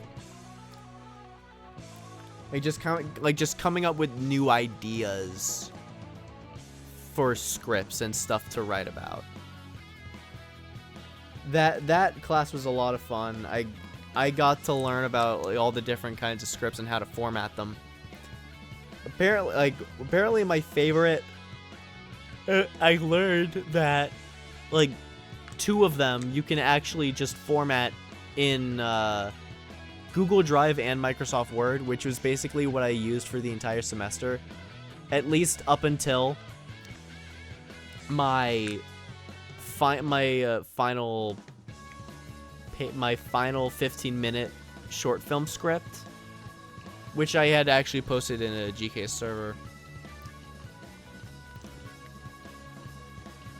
I even did that in Word, but literally, apparently, like, especially according to the professor, trying to format a master script, because like the final project had to be a master script. Formatting that kind of script in Word or Drive is like the worst thing ever. So like that's why he gave the recommendations of all the different kind of script writing softwares. Like the one that I had used for and my Word, for some reason, it constantly just glitches out. I don't know what the deal with that is. But yeah, I used Final Draft. I decided to get the 30-day trial. Like for like I don't even think it was like a student free trial. I think it was just a general trial. Maybe I'm wrong though. It probably was a student trial. I'm just not remembering it. But yeah, it's Final Draft is great. It's actually like the industry standard, like script writing software. So yeah, I was able to copy and paste like my whole thing from Word into Final Draft, and then I just literally would highlight all of the different text and then click on, okay, like, is this supposed to be a character? Is this an action? Is this dialogue? And then I would just do that, and then it automatically formats it for me. Like, it's literally a godsend. Final Draft is so based, and I'm glad that's industry standard. Hang on, my throat is really dry. I need to take a sip of this.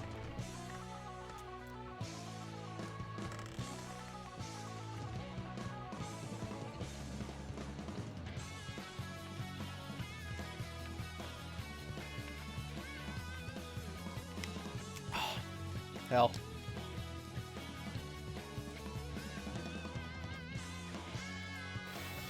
Also, I just want to like, oh yeah, like every time I go like to like just grab a drink, I always chug more than half of the bottle. That's just habit. I don't do it to try to be cool. It's just literally me. I don't drink enough water.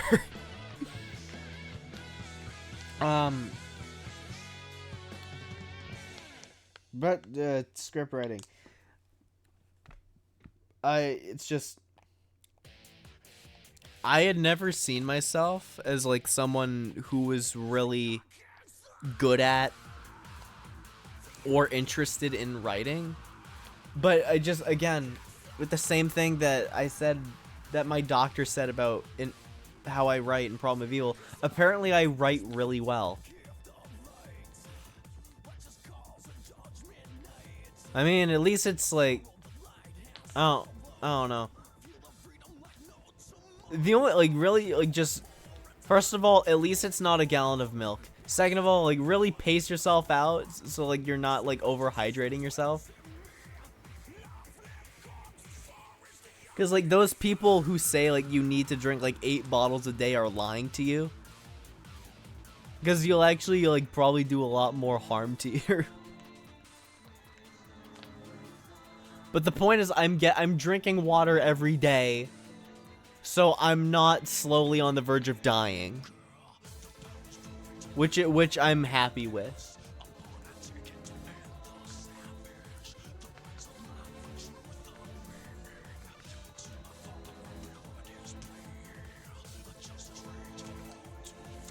No, that makes sense. It's like,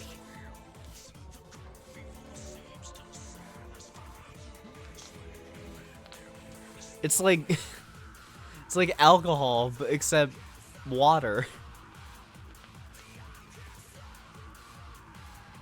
It's like alcohol without the alcohol part. But yeah, actually, I could go up like right now, just because the windows for those classes haven't closed still, because like exams are still kind of going on. So I can look back at my old assignments and see what I got. Oh wow, my grade for my final paper already came in. And it's a 90.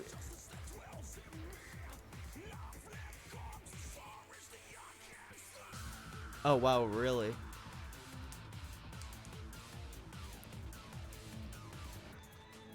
You're a waterholic. I'm sorry to break the news, Mr. Verding. Jesus Christ. And apparently, like, I went back because I just wanted to see what my problem of evil stuff was. I've been, like, a very consistent 95% on papers student. And apparently, like, in, like, my feedback, he says, like, I would be a good teacher. But when, like, the thing is, like, I've never, like, talked in that, like, I hardly ever talked in that class. Like, literally all of my ideas are in my writing. Which, you know, again, I guess it goes to show. But it's also, like, I kind of rushed myself through that paper. Like, oh, hang on. This song's really important.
Sucks that that song doesn't come on more often. But yeah. So like I went back. I went back to some of my old assignments. So let's see like what we have here. Like I remember. What was the intro? Nope, that was this one.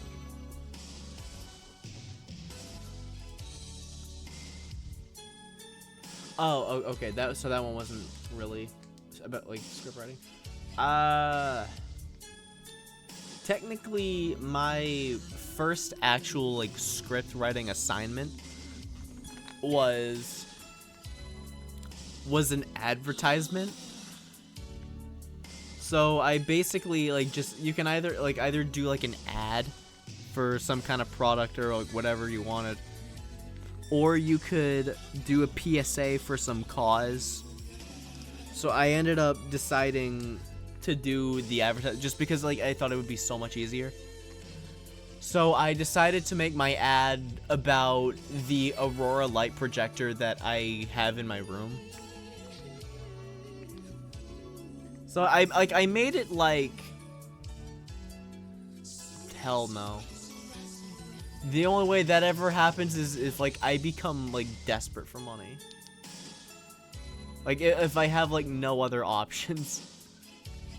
If I have no other belongings, no more job. I have no sense of income, and like this is what I have to resort to.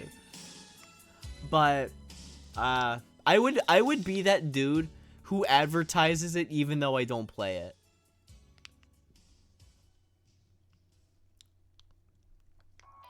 But I guess back to my like advertisement script. I wanted to format it in a way where it's like those old infomercials you used to see in like the early 2010s.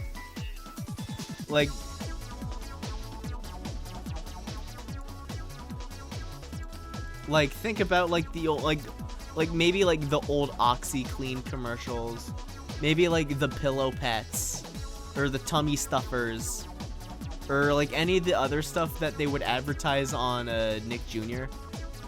Because I was basically raised on that channel.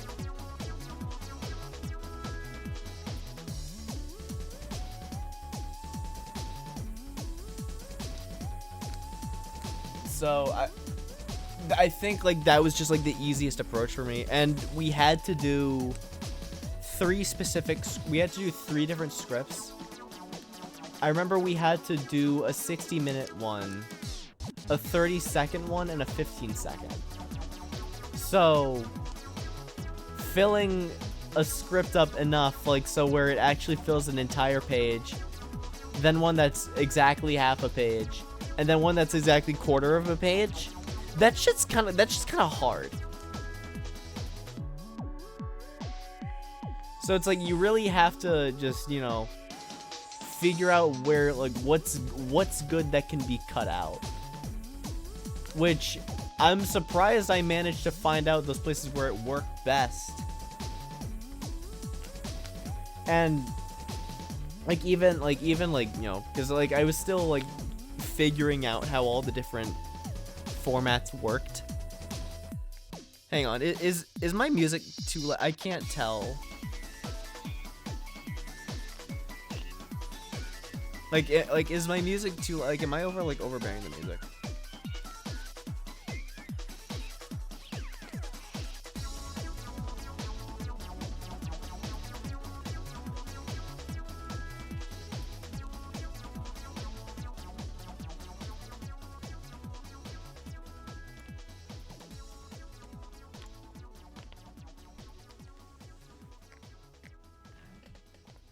I think I'm fine. But like it was I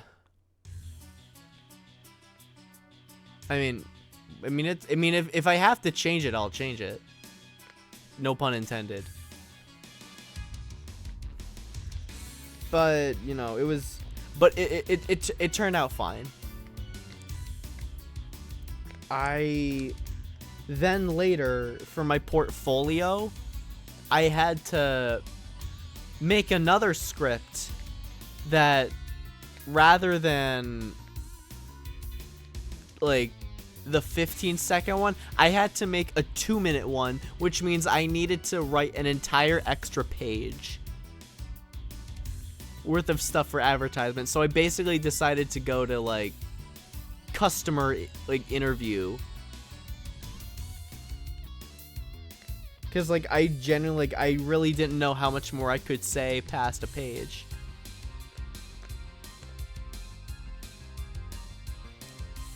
And some of it was just, and then like some of like the other stuff for the portfolio was just reformatting, because I had some formatting flaws with the original, so it was kind of just going back and fixing those, which were fine. I feel like even like in the portfolio he still said that there was like still some formatting flaw, but no, whatever.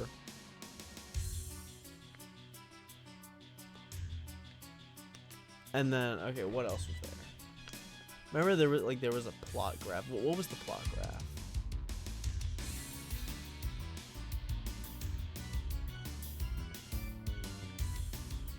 Oh yeah, okay, yeah. Basically just like take one of like the like monomyth structures.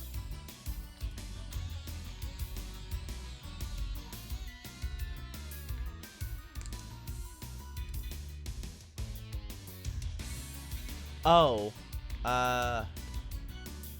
Okay, I guess maybe I'm going back because I remember writing about like professional wrestling a lot in this class.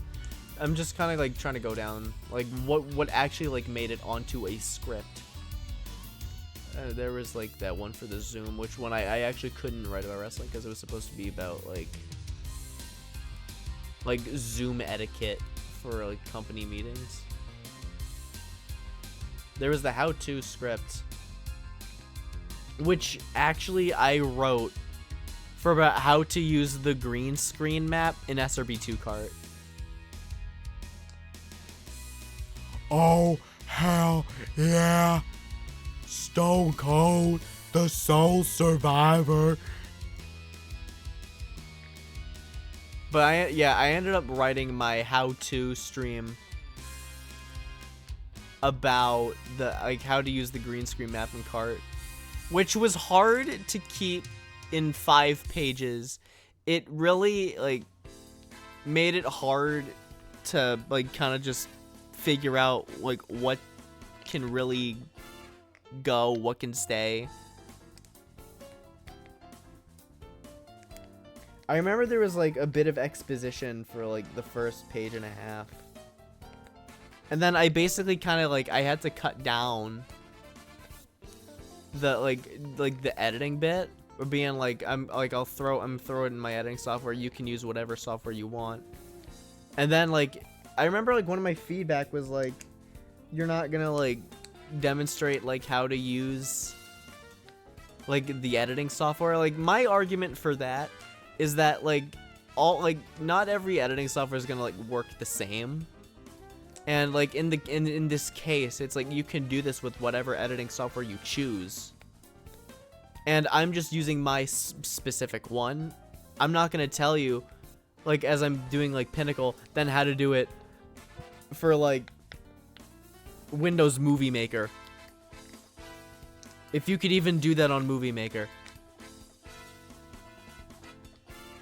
But you know, it's whatever. Then this one I know for a fact was about wrestling. The research for news. Okay. The first one I had actually like when I actually went to write my news script, it was about WrestleMania 40. It was about the main event of Cody Rhodes versus Roman Reigns. Kind of went over like the backstory of how the feud had kind of started and where it's at now. Originally, like, I was going to write about this like rock weekend festival called Sonic Temple, which like is like a yearly thing in my town like around this time. But like I don't know, I felt like I couldn't do enough with it for 3 pages. And WrestleMania was already something I had a lot more investment in. So I think like that would have made it a lot easier in the long run to write 3 pages about. The only thing was like making sure I don't over explain everything and like go over my page limit.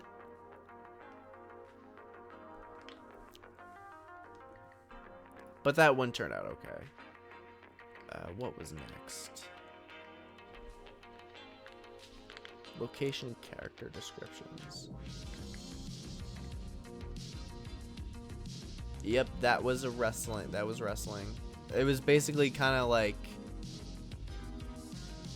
create like a setting. Like make up a setting and then like come up with a character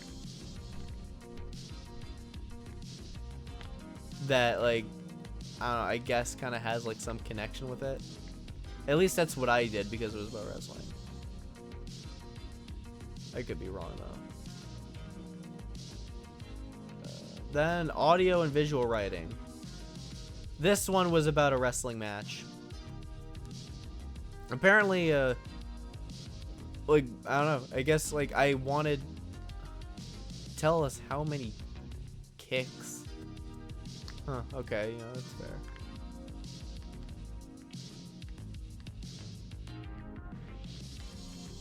Okay, so that was just like some mistakes in there. Okay, cool. Yeah, I don't know. Apparently, I guess there's something I really enjoy more about like writing visual only scripts. I don't know. I guess it kind of makes me feel like I'm writing an outline where I can actually kind of put down all my ideas on paper. Wait, I mean, like, which, like, even then, I could do for, like, an audio script, but I like the description. I like being able to write down description. I think it's better for the immersion part.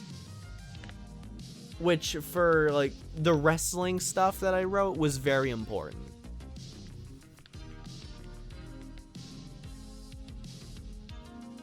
But I think my like sound only script was also okay as well. I wanted to make sure like I had formatted it so that like it had like when the when this page ends, like when the other one begins, like so like all that stuff lines up.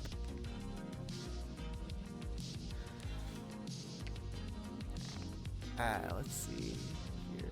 Then there was oh wow, so they're really like wow. Because after that, we start getting into the treatment for the short film. Then we wrote the outline.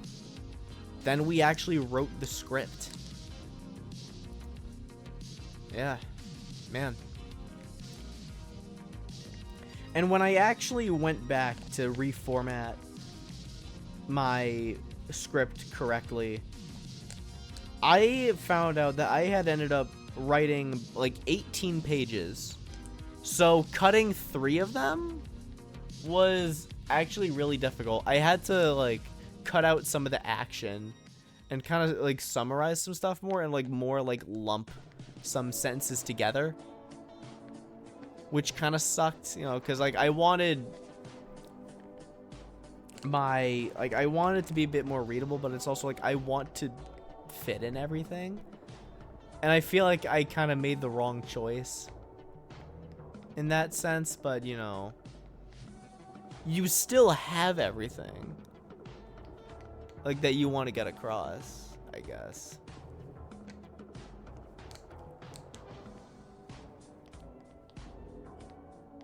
Like I still think my script was all right. Looking back on it now, I don't really like the twist villain. Like I think it's just like it's too predictable. Like especially like if you can see like where the story's going. If it's like too like if it's like too easy to predict. Because it's like you got these 2 guys who are basically on top of the wrestling world, and then they go on to like this new promotion, and then you know there's that boss that has a different vision for what he wants them to be, and then it's just like a bunch of like, you know, professional jealousy. It's just like I want to learn how to like write a good twist villain, you know? Like my issue with mine is like it's just like I feel like you can just like see it coming from a mile away. Like it's no surprise when it happens. Like even just like ignoring if it's a trope.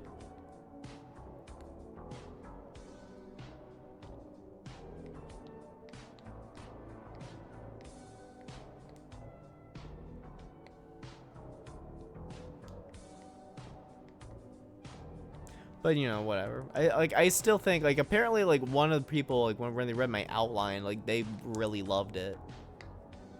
Cause he actually like he was like sucked in and like he couldn't stop reading it. Like he really liked it. You know. You know, actually like I never thought that I would like be so interested in writing stuff. Because I've always like I've just been more of like the, you know, the editor kind of guy, kind of like doing it that way. But I'm actually like I really enjoy writing a lot more like because of this class.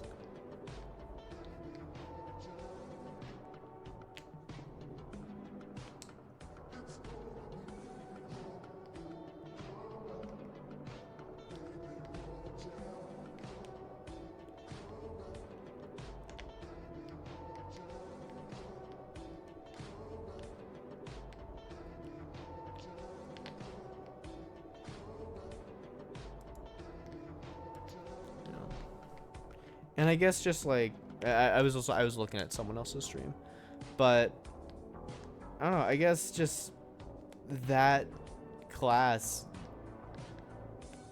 kind of opened up, and along just with the fact that I've been in a bunch of servers that like where people have like kind of been inspired to pursue more creative endeavors that maybe they wouldn't have before. You know, it might be me with writing, because I know like there's like stuff that I have like, you know, I wanted to do.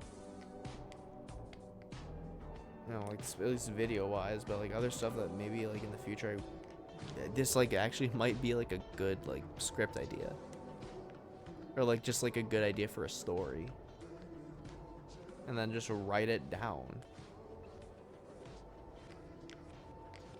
Because that was just kind of like my thing. Like I just, you know, I like there was like it was easier for my media writing because I already kind of had some of that stuff written out. But at least like when I was trying to structure it, I kind of just wrote. I didn't really think much about it. There were some parts where I did think about it a little bit more, just like, you know, like how do I make this sound good? But generally like ideas came along and changed, you know, just kind of like as I wrote.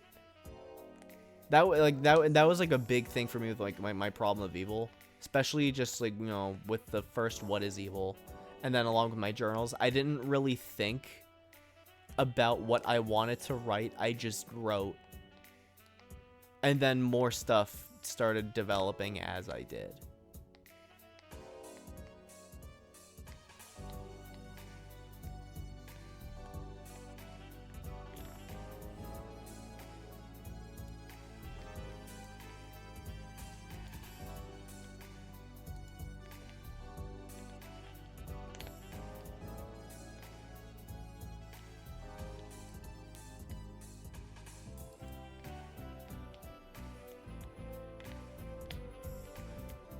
Yeah, Icy's playing Thrillville, so I'm kind of just like poking in on him, which is a game like Thrillville is I gotta do that again very soon.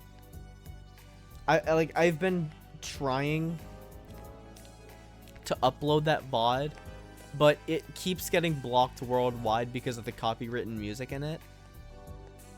Which, it's like, I don't know. I'm at the point now where, like, I don't know.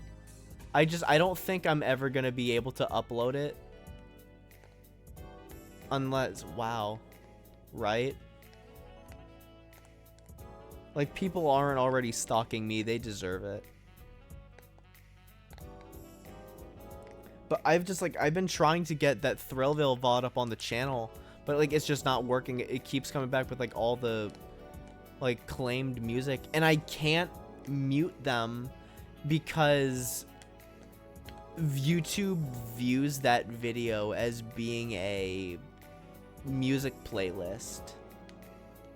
Which I don't understand why. I guess just, like, other than the fact that it's just, like, a collection of songs, but it's not. Like, all you have to do is just look at the video and watch it, and you'll see. There's just, like, a lot of Disney-esque music in it.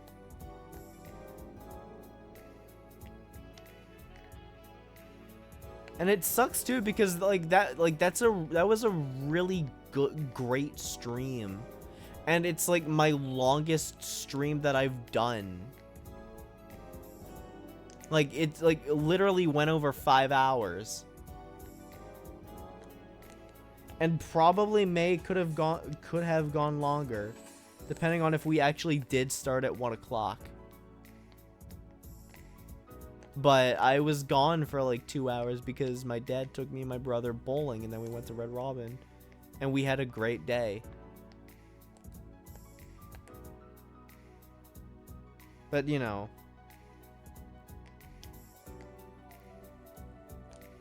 it just sucks. It's like, because like I know, like I think like I talked about it maybe a little bit before, or maybe not, at least on stream.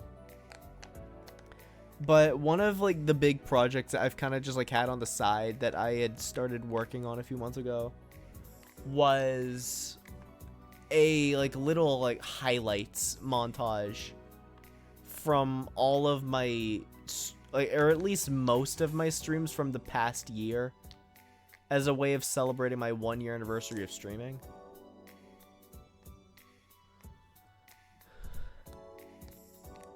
I thought, like, I just thought it'd be fun. Like, I don't really get a lot of clips. But, you know, it's fine. Like, cause, like, I still go back to my stream sometimes, and I watch and I laugh about what goes on. So, you know. And I want it to be big, too. So, like, I'm literally going back to every single one of my streams, seeing, like, if there was anything worthwhile. And I think I've gone through like 8 of them, and I think after this stream it will be 25. I'm not really going back to the Hangout streams, except maybe the last one I did where I kind of like showed off that collage I made at the beginning of my creative process class. You know, just kind of like celebrate where you've come. Like, I'm so close to affiliate, but for some reason Twitch doesn't recognize my 50th follower and still tells me I have 49. Which sucks even more when you realize that the last guy that followed was a bot, because he could have been the one that Twitch acknowledges and could actually like get me on a row where I'm actually affiliate. Because I want to do redeems. I want funny shit on my streams. I want that so bad. Like, that was like one of the biggest things I was looking forward to when I started streaming. I wanted to be able to do the funny redeems. I wish I could. I don't even do that. Like, I have 1 sub on my VOD channel. It's not me. And I'm also 2 subs away on my normal YouTube channel from 400 subs. But this is the point now where those numbers stagnate and they don't move up anymore. Like, I feel like I'm stuck at 398. But I don't know, but like between the Ring Racers video I made and that plush video, like 3-part video project I made for my creative process class, those have been like raking in massive numbers for me. I don't know. I know you can like your own videos, which I've seen people do, and I'm like, bro, really? Do you need that ratio that badly?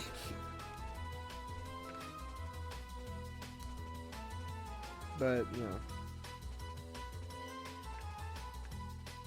I guess kind of going back to like some college stuff. The next class I had was like my history class, which was one of the classes I had a final for. I honestly I just don't really have anything to say about it. Like, it was an hour 40 class. You just sit back and you listen to the professor lecture you, and you take notes. And I didn't take any notes for the first half of that semester.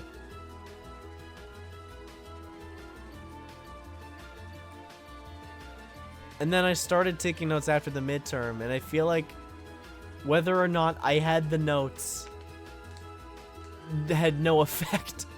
Because, like, I still, at the end of the day, had the study guide.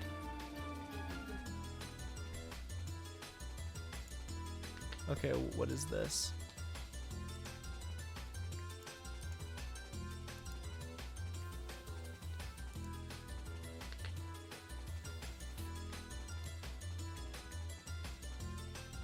Jesus.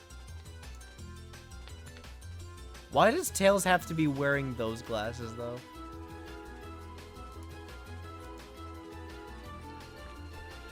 You know, like, we could have been Gucci and all.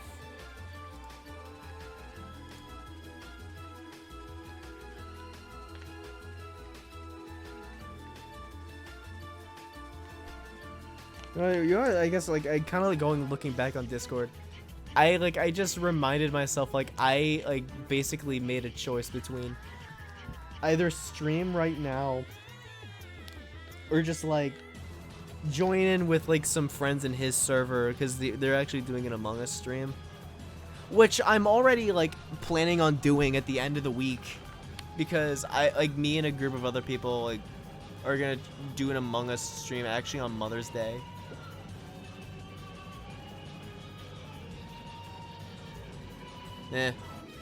I guess, whatever.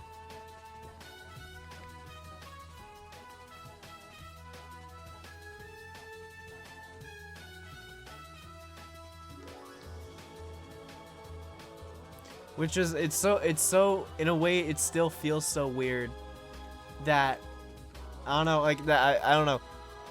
For so long, I was what I like to call an Among Us virgin.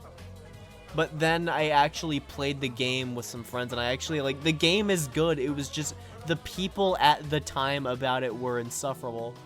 But now, it's just, like, I'm at the point where, like, I just don't even care anymore. Like, I'm over that shit. Just, like, not even worth it.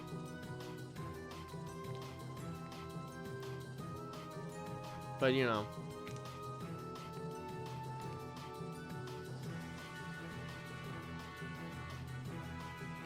But yeah, it's just, I remember, I guess, like, kind of, like, one thing about my, final, I realized, like,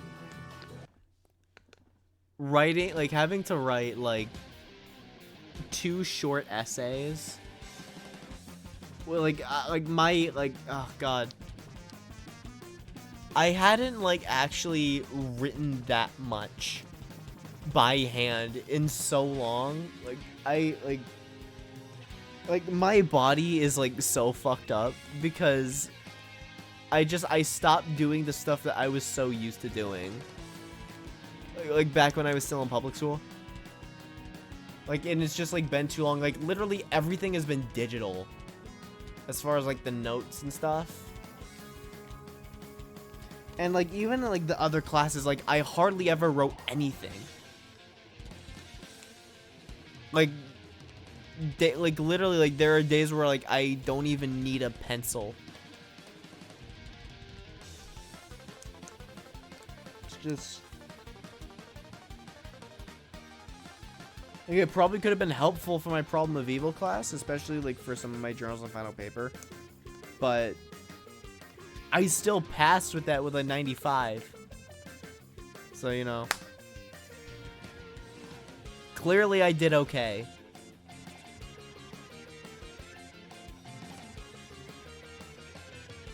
Honestly, like, I honestly had, like, no idea what to think about that final paper. Just because of the fact that, like, I really did rush it. Yeah, if I guess, like, if it works, it works, but still, like, you know, you can always definitely be a lot more responsible, which I most certainly was not. I have no shame admitting that. And you kind of just, like, take it as a learning experience.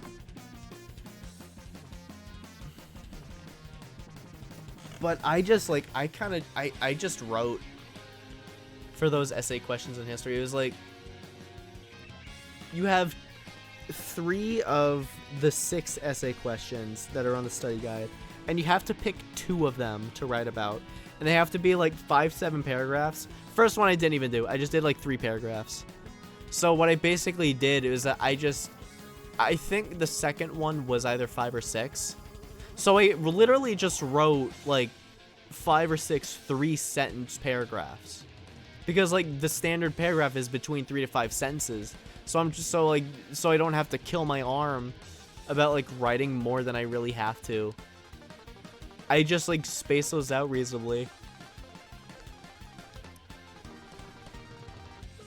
And the other like identification questions like were literally like no big deal.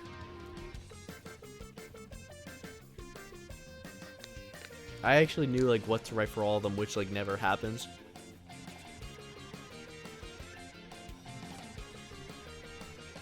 But yeah, I was like really bad about studying and preparing for like final stuff. Where I'm at a point where I should know better, but apparently not yet.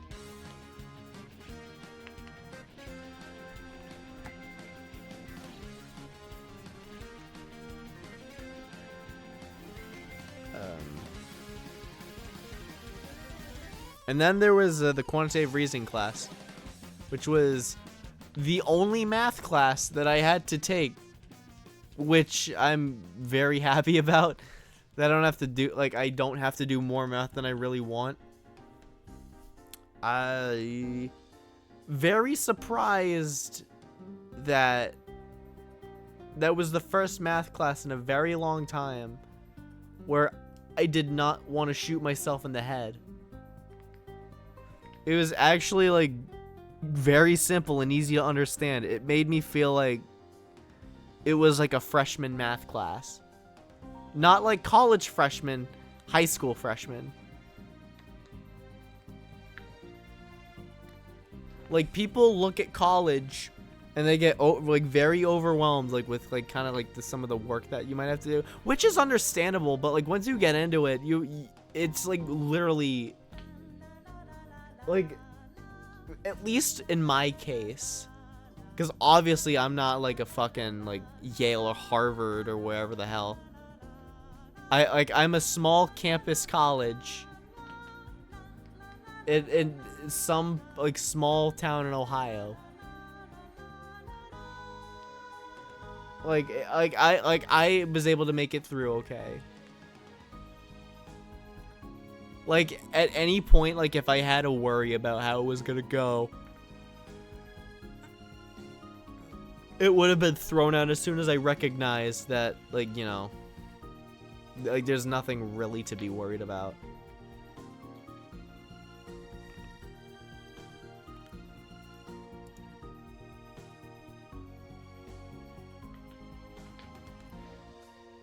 And that was the other final I had today. It was like literally back-to-back final exams. And I actually I almost fell asleep too. Like before I decided to hit go live, I had to decide, like, you know what, do I want to take a nap before this? Or do I just want to stream? Because I know I would have streamed regardless tonight. Just because, like, you know, it's a bit like it's an itch I want to scratch. Cause like, you know, I've been meaning to since the Thrillville. Which even like now, like I guess it does kind of feel like it was a month ago, but it was just such a experience that like it doesn't really feel as long and still. Like also like I'm still watching Icy do it right now.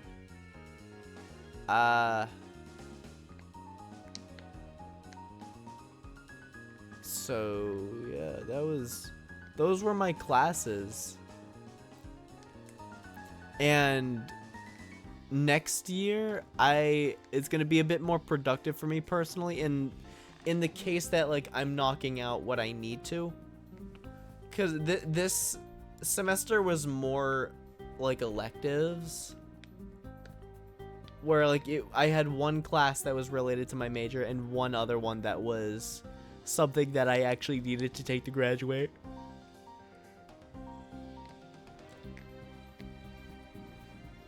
Like Actually, like, no, technically there were 2 prerequisite classes I needed to take, and 1 related to my major. I could have dropped my history for something that was like more tied to my major, but really, as a freshman, weren't really a lot of options, like at like a 100-200 level. That's why I'm like, you know, like now I'm gonna be a sophomore late August, so I'm like kind of starting to take those more advanced classes, which is also like, I guess I'm like also kind of following the structure of how like the film and media production student schedule would go. So, you know, getting those out of the way, and like along with just like my other prerequisites.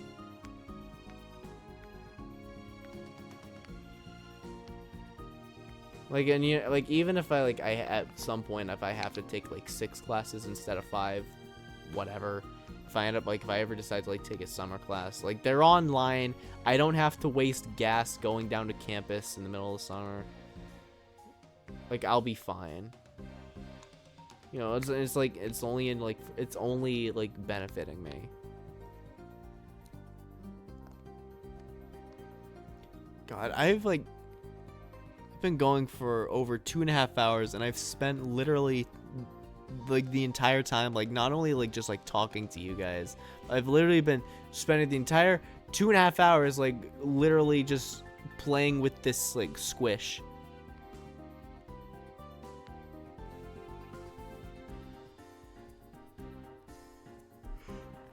Which I got during like the finals period, like for last semester. Literally been going at it the whole time. Again, like the way like just time flies. It's wild.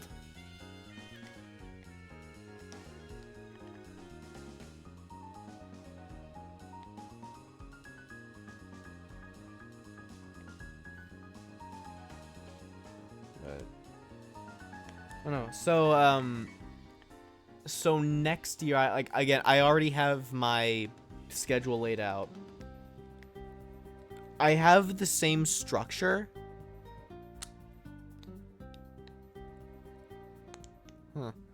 But I have the same structure as I do that I had for this semester, where I just have like my back-to-back-to-back classes. So like I don't have to be there longer than I really have to. Except I'm out an hour earlier because I don't have an hour 40 class. And the religion class that I initially wanted to take but got waitlisted, one of the people dropped out of it. So there was a spot that opened up and I immediately snapped it once I realized. So now I have my religion class at 12 instead of 3, which I'm very happy about because I don't have that hour gap anymore. And the professor, or at least the teacher I have, is the same person I had for Problem of Evil. Which either way you slice it, regardless of whether, like, which religion class I was taking, I would have somebody that I had before. But the thing is, like, with my Problem of Evil teacher compared to my ethics teacher, the Problem of Evil was, like, he was so much more, he had so much more class engagement. He actually really made you think and ask questions, and he pushed that a lot. Whereas the ethics teacher was more of just, you sit and listen to the lecture, and no one ever really talks. Where in my Problem of Evil, everyone was very talkative. And you, in a way, you actually kind of had to talk. Like, I remember, like, one of the first things that my ethics professor had said is, like, you can pass this class and not say a word. I felt like that wasn't really the case with the Problem of Evil class. Like, you had to, like, contribute something. And everybody did, even me. The guy who kind of just, like, sat back and just listened to everyone else talk and just like thinking like these guys are like so much better at this than I am. Oh, hey, Led. How you doing?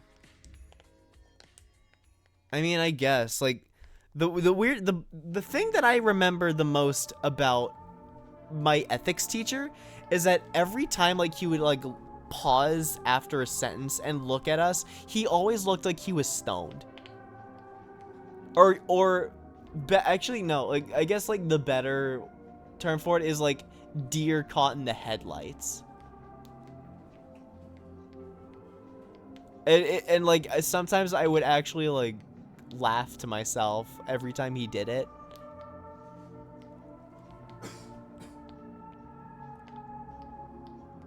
Oh wow. A philosophy professor that can't philosophize.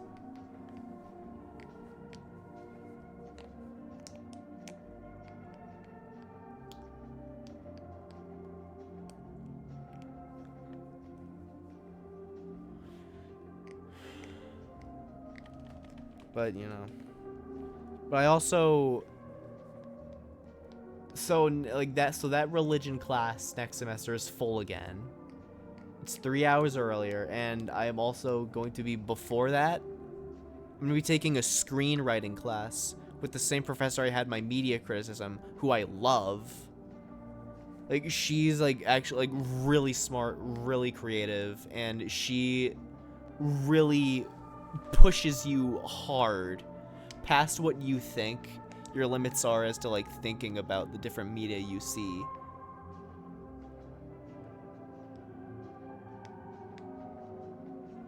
Huh.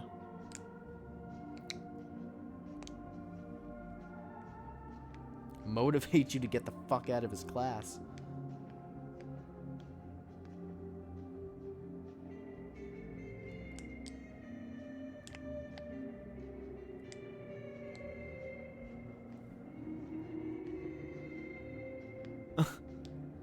I mean, in a way, I guess, yeah. Motivate you, like, if you care, like, if you want to, like, you know, get through the year, you want to get out of this class, you know, just do your best. But, I don't know. I would like to be motivated, I would like to not be motivated to cut your class, sir, or madam. I would like to be motivated to leave in your class because, like, you made me want to do my best and take away something from that class. But, you know.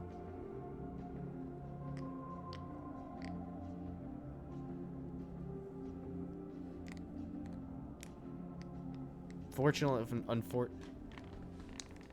oh, it was a self-taught class?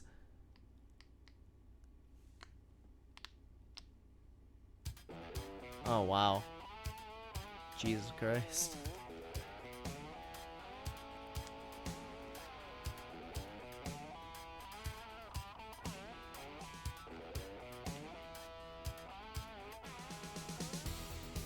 Confusing text, that actually kind of makes me think about like the cheat sheet that we had, like going back to my media writing class.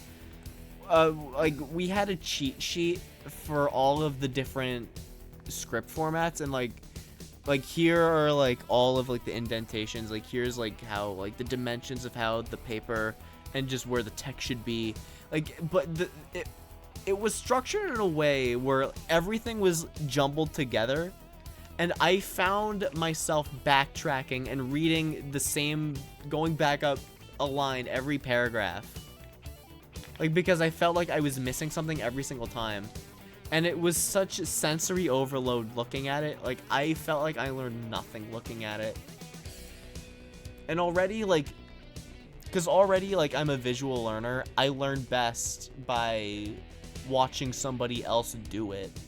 Which he already had videos of him, like, formatting the scripts in Word and Docs. Those were, like, infinitely more helpful. And even then, I could have just been, like, using Final Draft. but you know, I wasn't. I wanted to like save up on that. I wanted to be able to like save money as much as I could, which still technically I am. There is like a free software that he recommended, and I'm using the 30-day trial for Final Draft. And I literally only got it just so I could reformat my final script.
Yeah, like I keep pausing because like I'm still going back to like his Thrillville.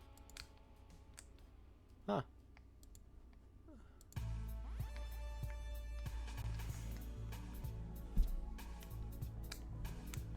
But yeah, I'm looking forward to the screenwriting. I don't know what that's gonna be like compared to media writing. I guess we'll just find out when we get there. But I'm also gonna, like I said, like I'm gonna be taking that religion class. I am also going to be taking a humanities class. Which is also one of my prerequisites. I'm gonna be taking, oh yeah, that's always satisfying. I'm also going to be taking a audio broadcast sound production, which I guess like my dad is like also like talked to me like, hey, have you ever thought about like doing like a radio show like your brother did? I was like, you know, I don't know, maybe.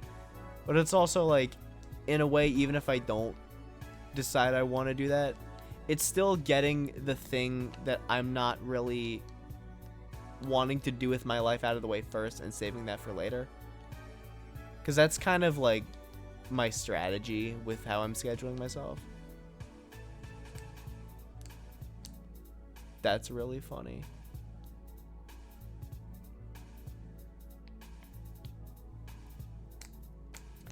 And I'm also finally, the last class I'm going to be taking is a intro to music technology.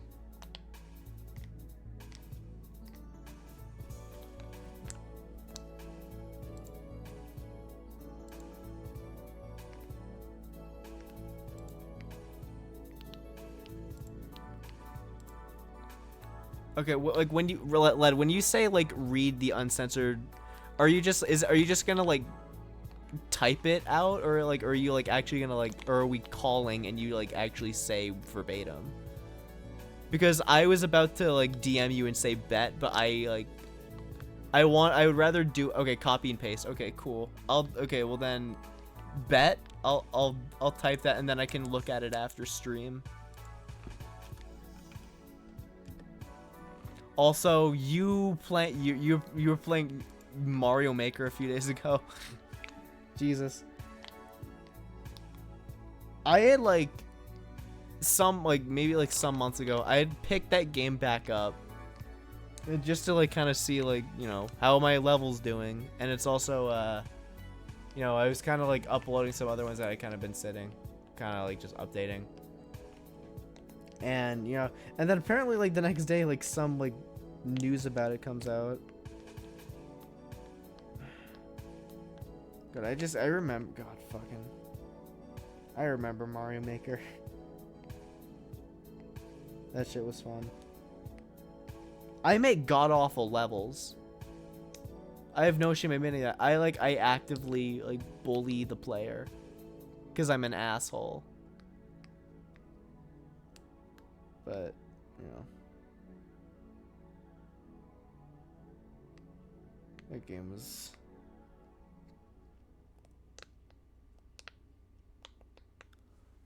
Well, I'm gonna be real. I've run out of things to talk about.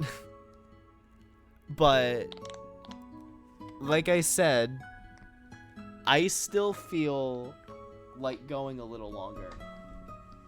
So, what do y'all say we throw up buckshot roulette and then we'll play that for a little bit and see what happens?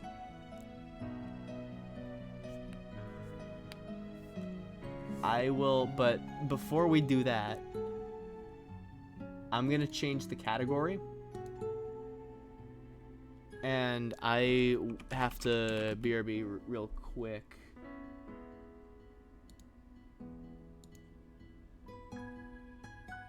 Nice. But I will be BRB just because I gotta refill my water.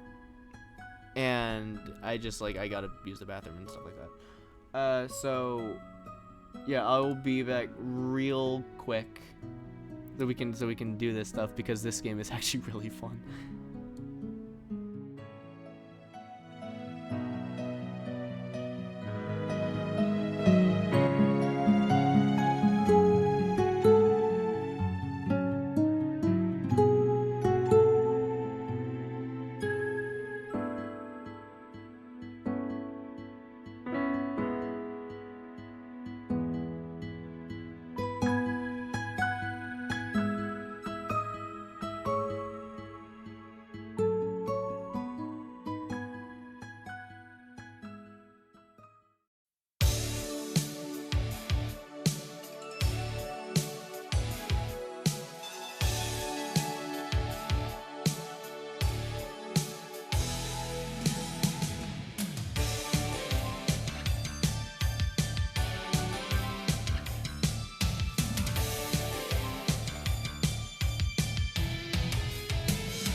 Alright, I'm back. I'm going to... hang on a second.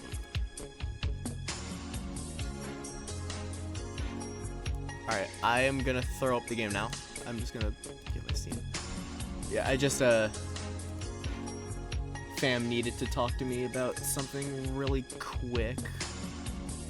But we're done with that now. So let's see.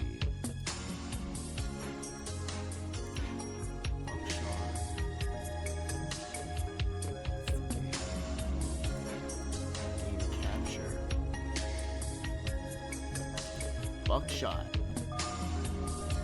Oh yeah, I almost forgot. I have to readjust this because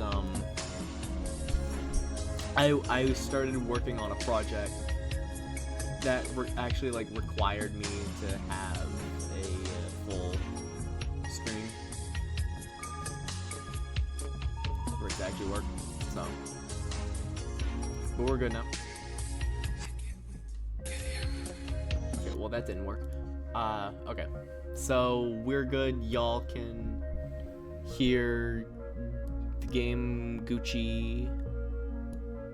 So I guess I could just start now.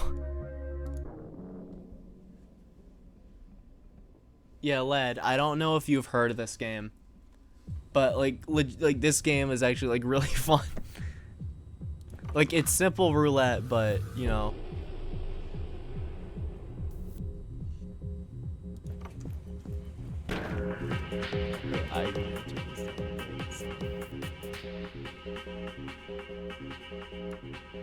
The game is a bit loud for me, so I'm turning it down on the OBS. I'll change like the settings after like this first game. How much crack does I don't know how much how we're in those pills.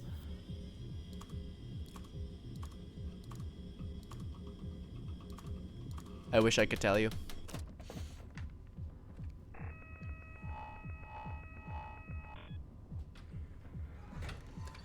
Alright, so first we gotta grab our freaking items. So we got beer. Oh, hell yeah. We got the cuffs, the inverter, phone. Okay. So far is like decent items, so 50-50 shot. So real quick, I'm gonna use the phone because I want to get a sense of like what's where. Okay, so the third shell's blank. So what I'm actually gonna do, I have a feeling that this first one's going to be live. So I'm gonna cuff the guy. I'm gonna do this first shot. I feel like it's gonna be live. Yep.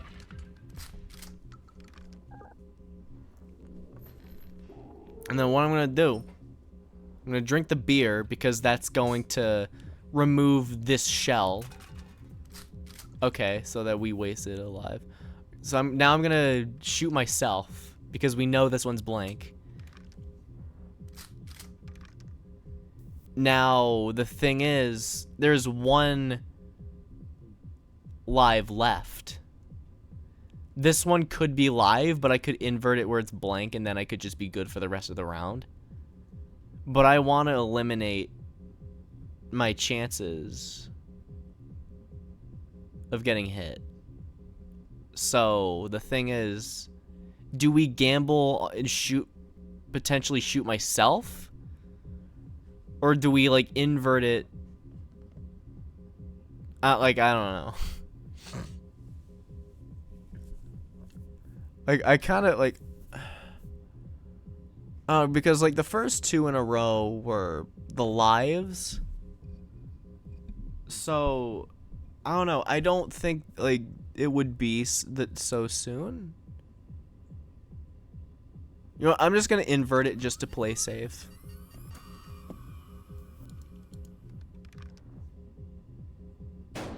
Okay, so it was going to be blank.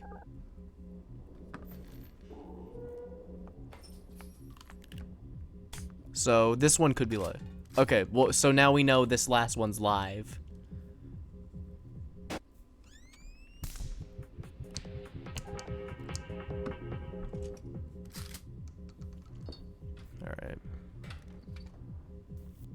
got adrenaline cuffs. Oh, that's it. It's a 50-50.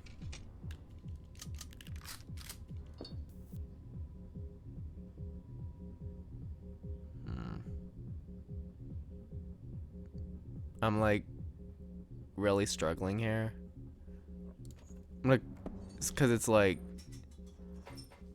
we'll get through this, and I'm hoping that the first one's blank. Because if it is, that means I can use the adrenaline shot, take his knife, and then do double damage. Ah. Oh well. It really doesn't matter now. We'll save the adrenaline.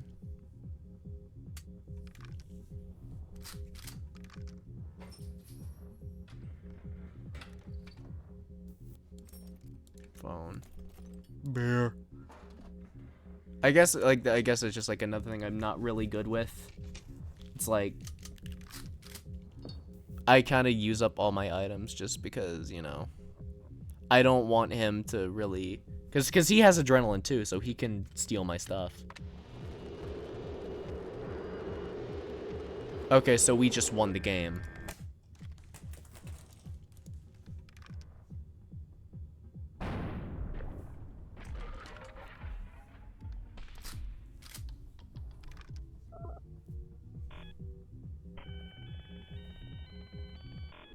Now we just gotta do it 2 more times.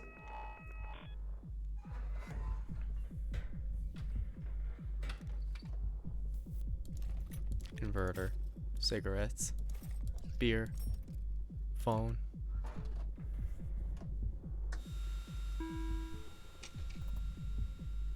Alright. 3rd chance. So let's see what the phone has to say. The 2nd shell's blank.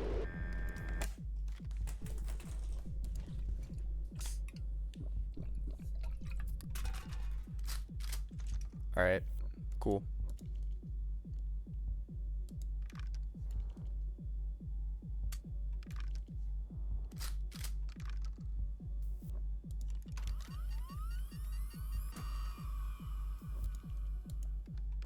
Just because we don't want to give him a turn.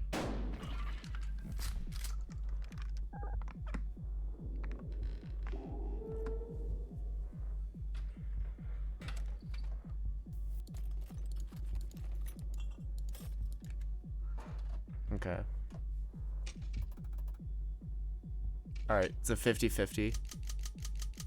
The full gun. So let's get an idea real quick. Okay, the 5th one's blank. Let's see here. We have some pretty good items that we can steal. So it's like the only one that the only one I'm not stealing are the phone and the pill, these. Because I'm fully charged, I don't need them. I'm only potentially hurting myself. Because these are the only item that can actually hurt you. So it's like, do I want to remove a shell from the gun? Or do I want to see what the current one is? Change, I can't do that. That's not how the game works. Because at least in this game, the dealer plays fair.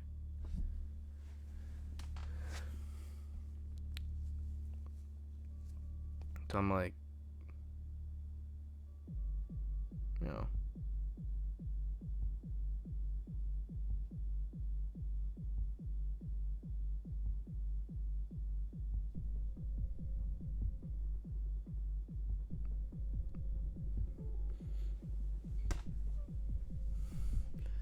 I don't know.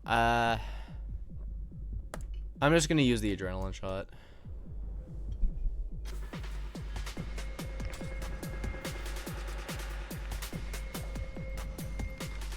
Okay, it's live. See, change, if I listened to you, I would be down 1.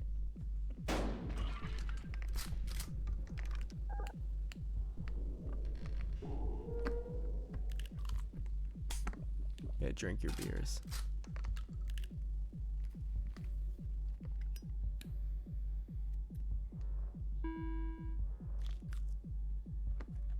Come on.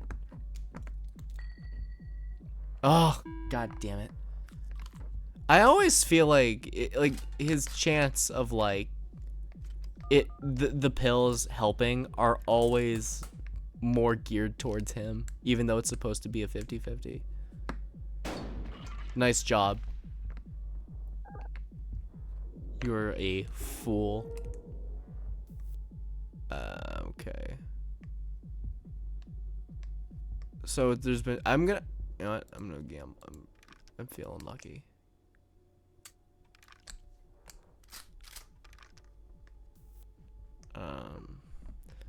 I've already like forgotten like how many. Okay, so okay, because he did the 2 beers. One of them was blank. One of them was live. I shot him with a live, so that means there's only 1 live left in there. But then again, I don't even know how many more rounds are in this gun.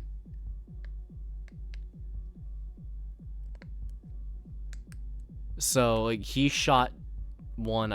Okay, so we have like half the thing left. I'm just gonna try shooting him just because like I feel like it's gonna be alive. I knew it. Yeah. So this one most likely will be. Oh. Look at you. Yep, okay, yeah, now this one's definitely gonna be live. Yeah.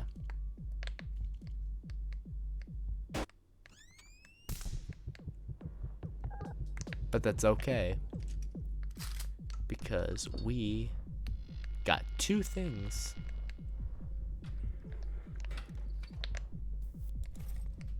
Magnifier, handcuffs, another magnifier.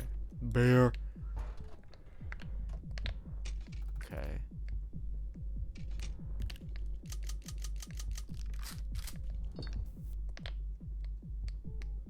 Okay, he doesn't have a knife, so I'm gonna gamble on the medicine.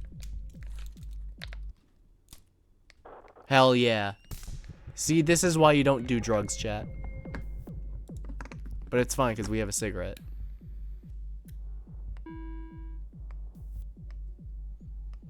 So I'm gonna drink the beer. Alright, that's fine.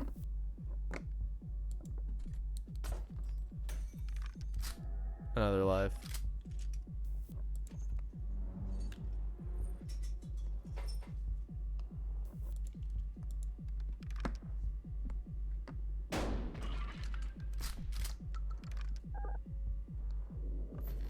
Alright, there's no way it's gonna be like 3 in a row live shots, so. Fuck yeah. Let's go. I was wrong. I had a chance to use my magnifier and I didn't do it. I've basically screwed myself.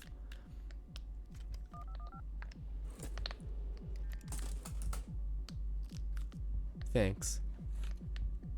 I needed that. Oh, now we're evenly split, but yeah, I've practically lost now. Because now I know one of these is going to be live. I know for a fact, and it's gonna turn on me. Oh my god. Yep, I lost. Dude.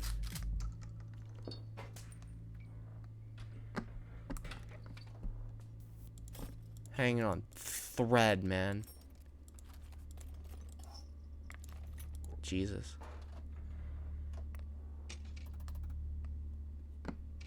Alright.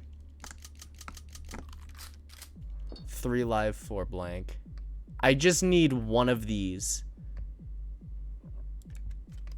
to be live. That's all I need. I just need one. Well, we just won the game. But first, let's just see what this one is. Okay, it's blank.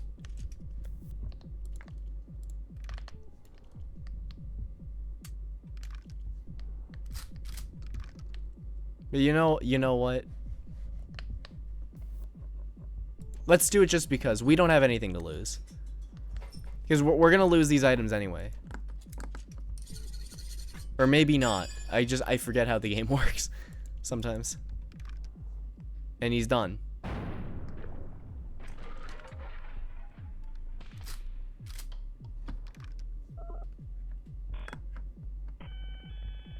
And I win again.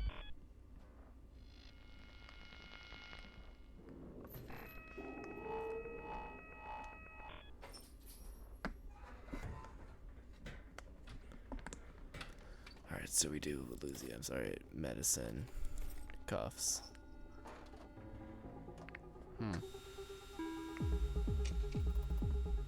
50-50.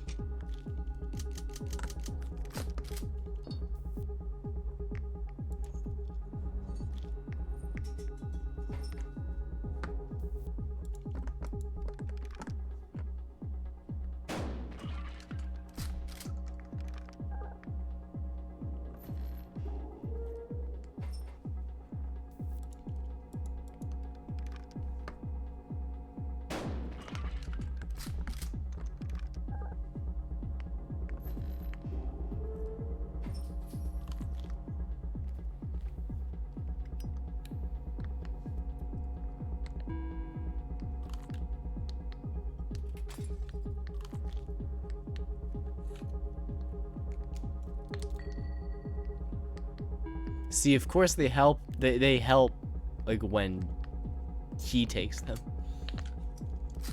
So now we're just back to where we started. Alright, so now this one's gonna be live. GG.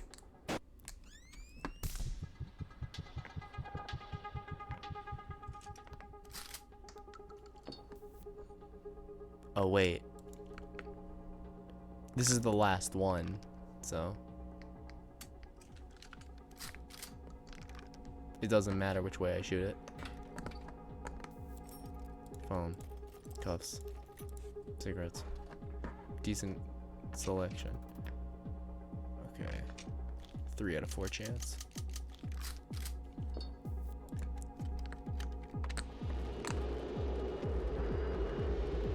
Okay. So the last one's blank. I'm gonna just use my cigarettes now. Just because if he uses the knife and it's a live round, it's game over.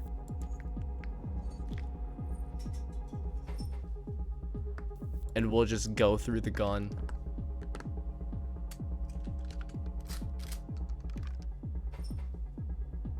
This one's gotta be live. Come on now.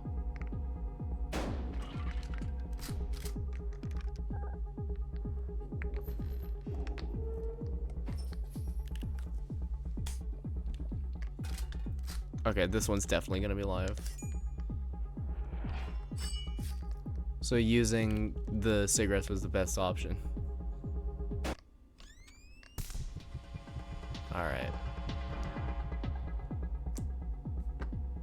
So it's very, we're treading on dangerous waters with this. We got one more live shell.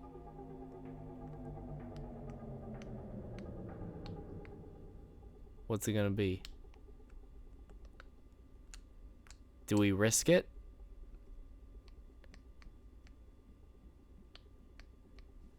Trust you, you say.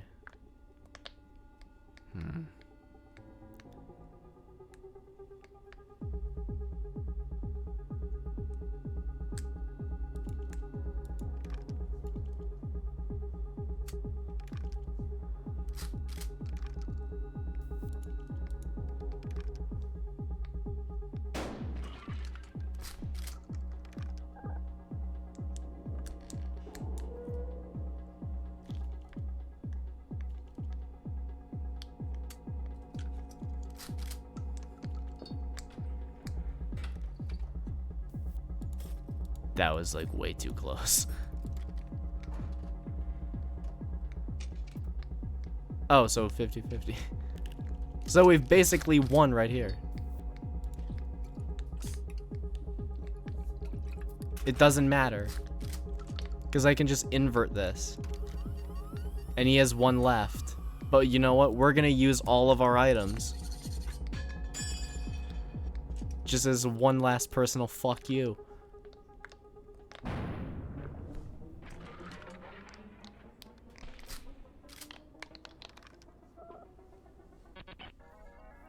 Now we win money. $10. How the fuck? What did I do so different that made me win $10?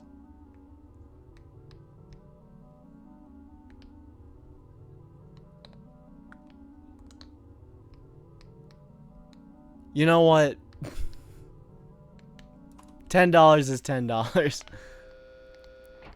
And in either way, they're still gonna show me the hundreds.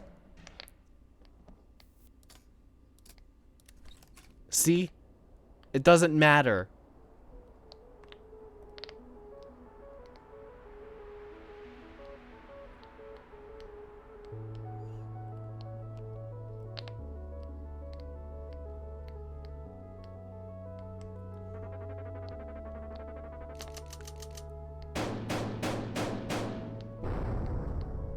I walked out with $10. All of these are just like fake bills.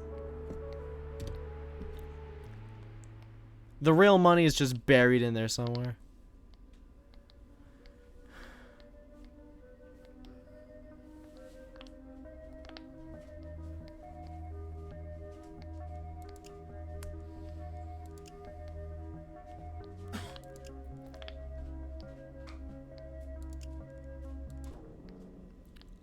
Let's do another game. How the hell, though?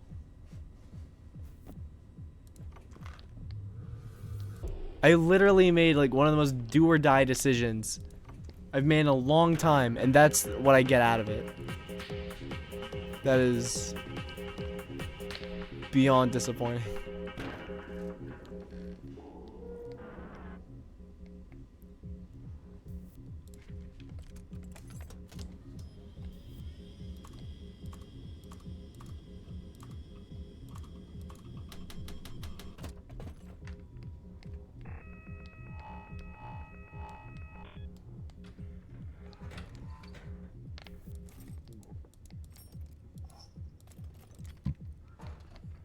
Okay.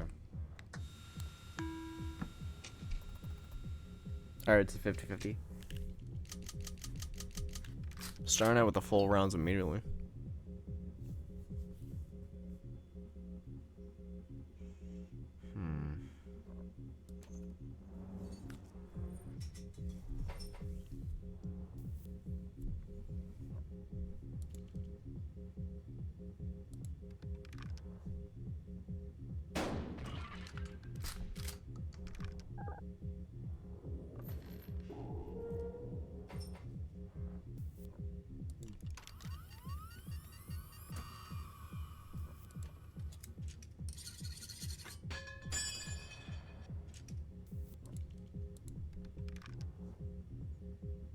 God damn it.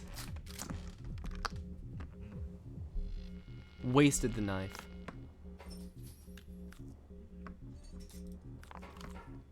At least now we know there are two live in there somewhere. But he's gonna know where one of them potentially is.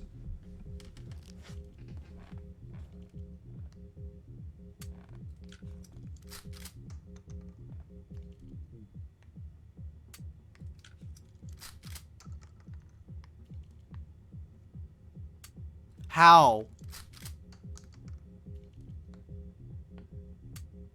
Oh, what?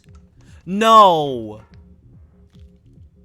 Okay, we know this one's live, but literally every single blank shot in a row. What the fuck, dude? Also, I realized I am, like, very loud on my... Yo. Come on, man.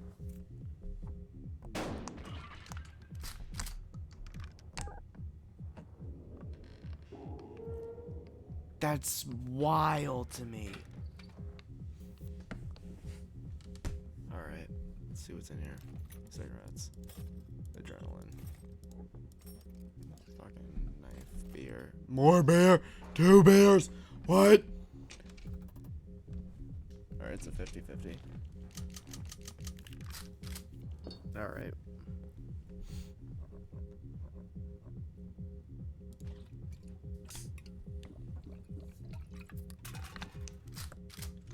Let's just clear through the gun a little bit. Okay. Some cigarettes.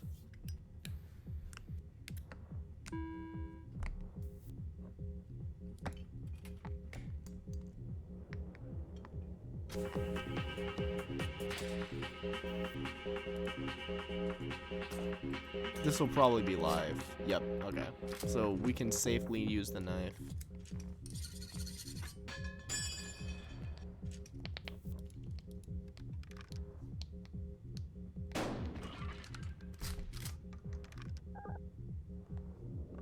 Blank Mania running wild. I was genuinely shocked by that. Imagine this one's blank. Oh my god, dude. I just won the game. I just win. Thank you. Your sacrifice has been greatly appreciated.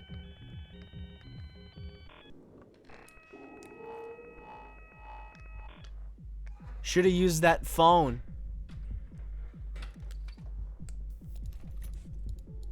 You had a chance, buddy.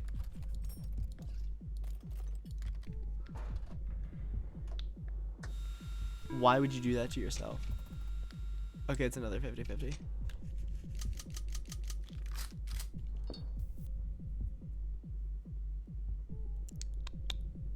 You know, let's just clear through these. Let's just get through the rounds as much as possible. Okay, so that was one down. Let's see what this is. Okay, it's blank. I'm gonna actually do it. I'm gonna make a bold prediction. I'm gonna say this next one is blank as well.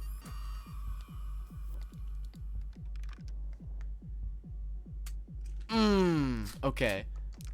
There's one blank left. If he goes for the knife, we know this is the one.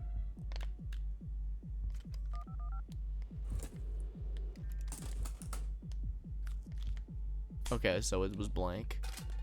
So now he'll... Oh.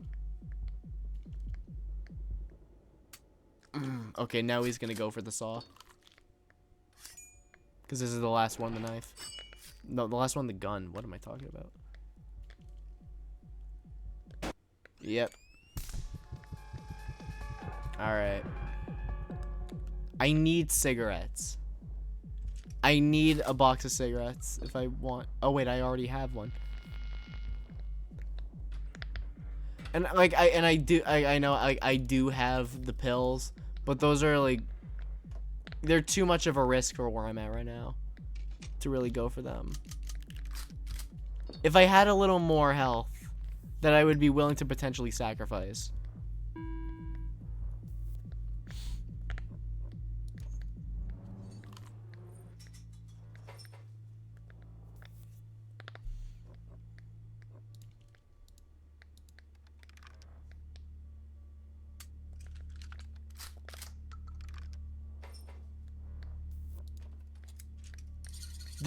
This has to be live, or I'm gonna lose.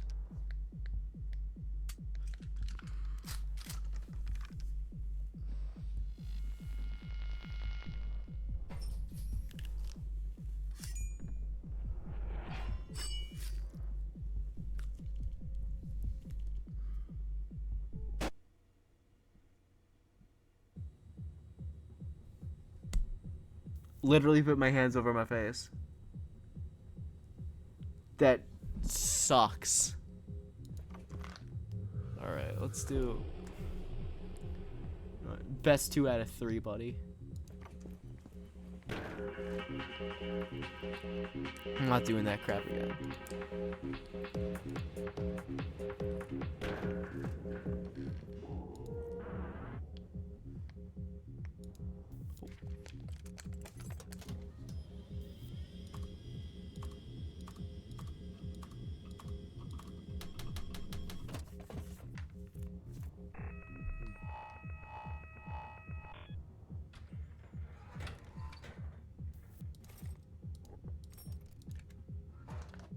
A knife and a phone. Literally all I need, a knife. Okay. Cool.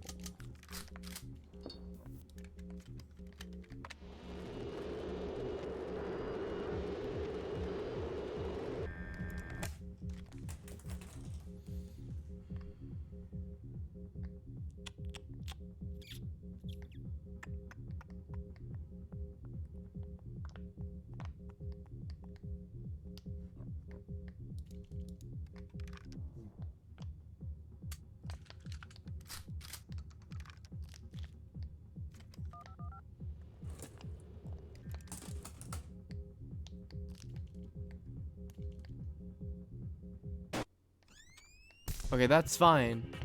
Because we know that this next one's live. So. Made the right choice by saving the knife.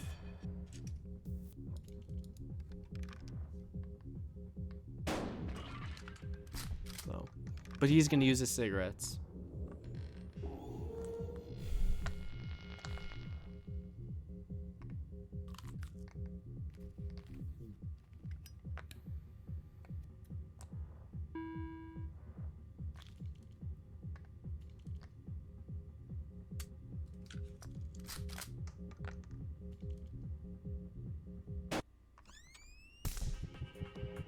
Alright.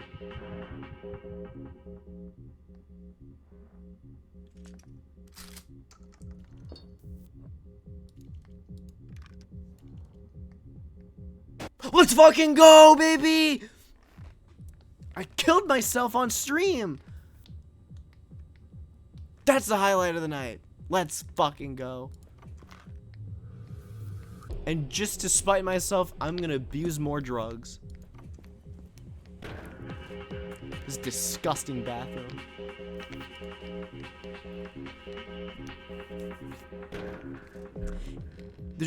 The shell tasted like the entire state of Mississippi. It was very, very poor.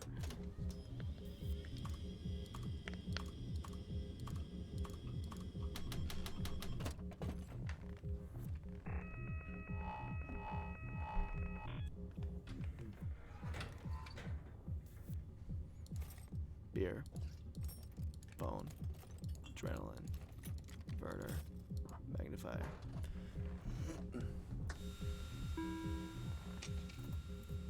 Alright.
Call Roman Reigns.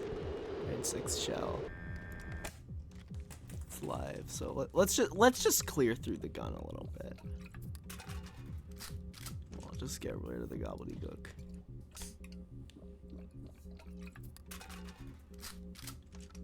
Okay. I have a magnifier, but I don't have cuffs.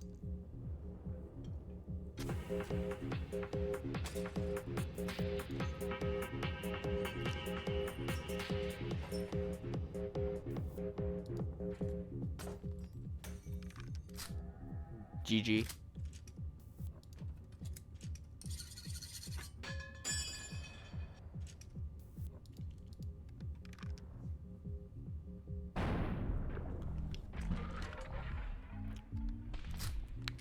Not even a scratch.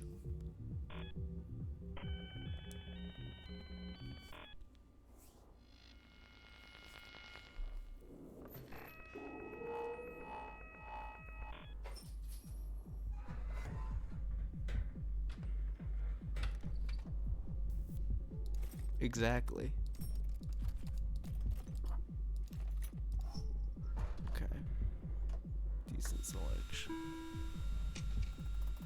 Oh, all right. You're gonna give us a full rack, and only 2. All right, I acknowledge you.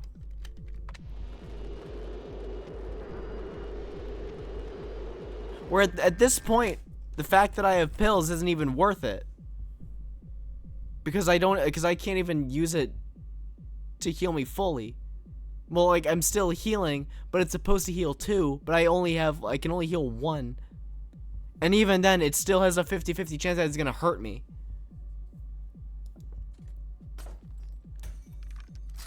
Okay, it's blank.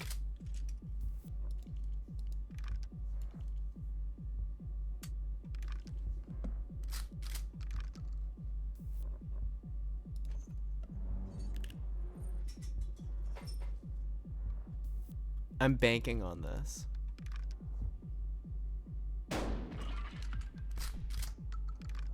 I'm making a major gamble. Gambling on a fart, as we like to call it.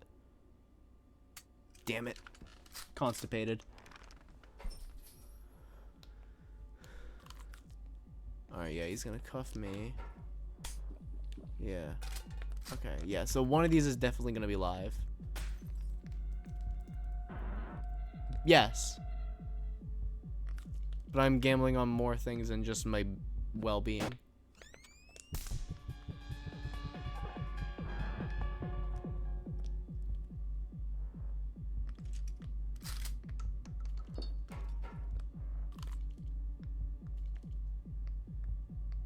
Yep.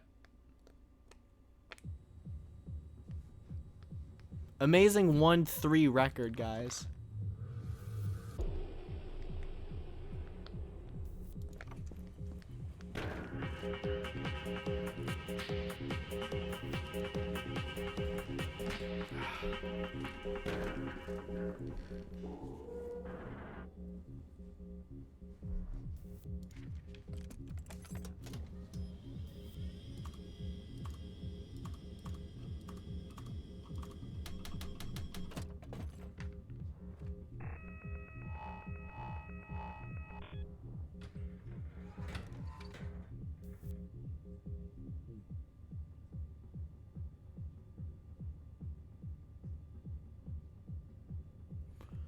Sorry, I was looking away really quick.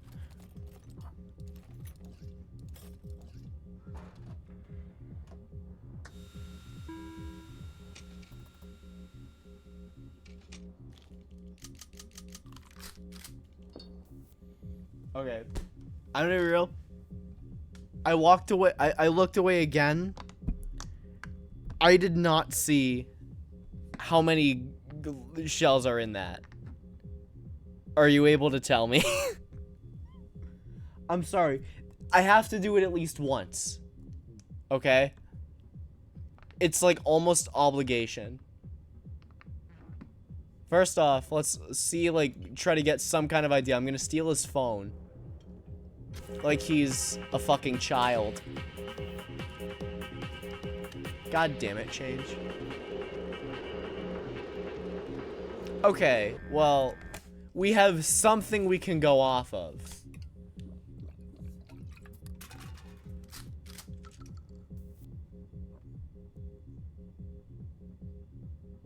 Oh, so there's 5? Okay, cool. So we'll get rid of this one.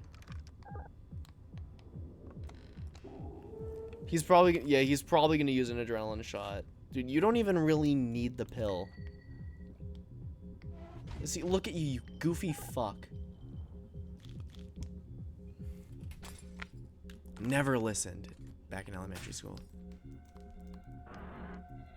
So whether or not he uses the inverter, okay, yep, it was blank. So now we know this one's gonna be live.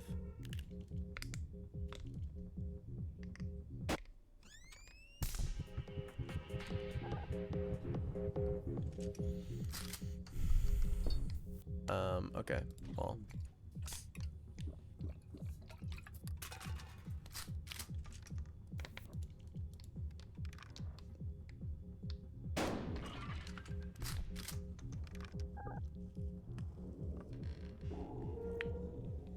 He honestly kind of does, now that you mention it, look like an emoji. And it pisses me off thinking about it. 3 life, 4 blank. Let's just find out right now. GG.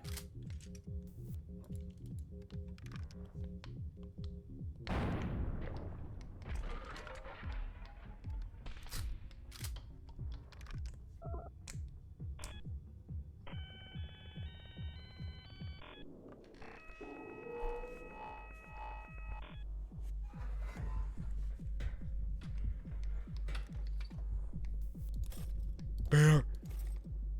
Pills, cigarettes, magnifier.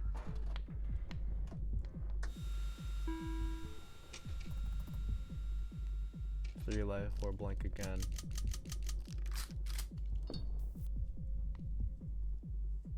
Oh, you can't take adrenaline with an adrenaline shot, unfortunately. The story don't work like that. Damn it. Well, I'm not gambling on, like, just shooting myself. Okay, I could have gambled and shooted myself.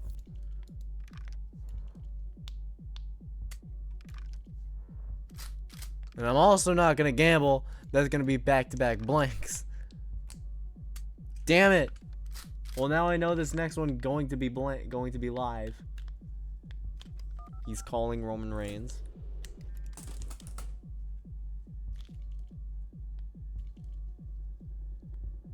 Bro, what's wrong with you?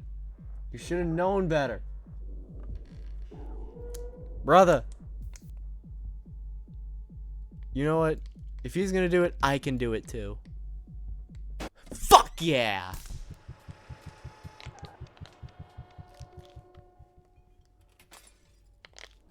Yeah, that's right. Take my cigarettes. It's your cancer, not mine.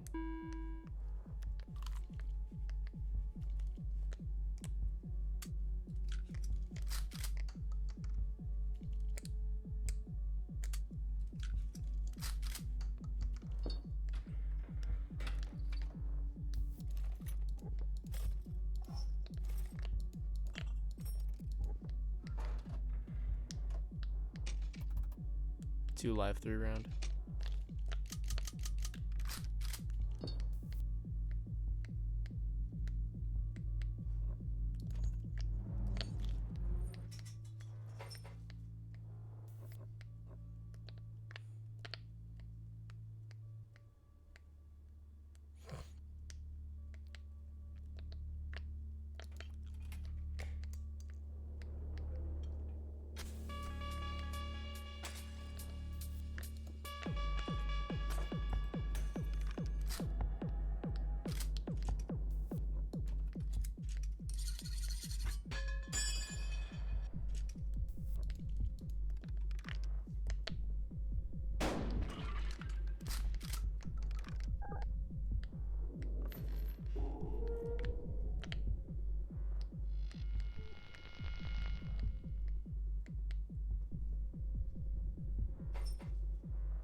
Please be a live round. Yes!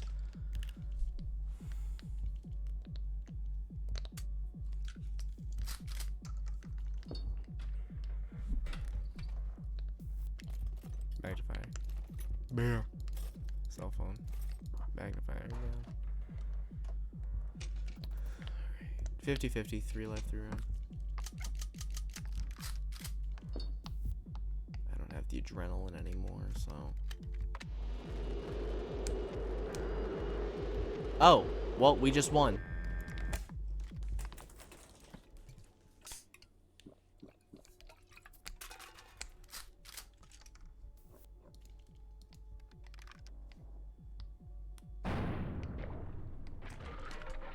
Cool.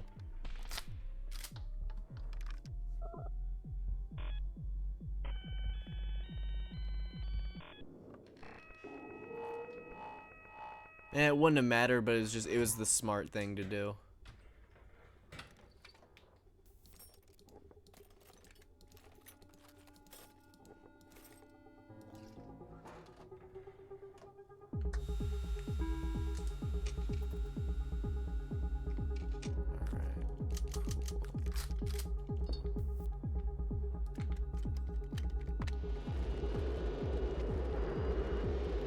Fourth shell's blank.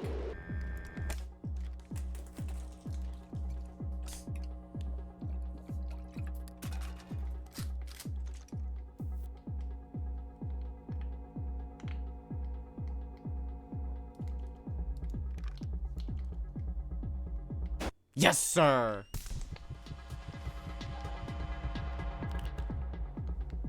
Oh, fuck. I forgot.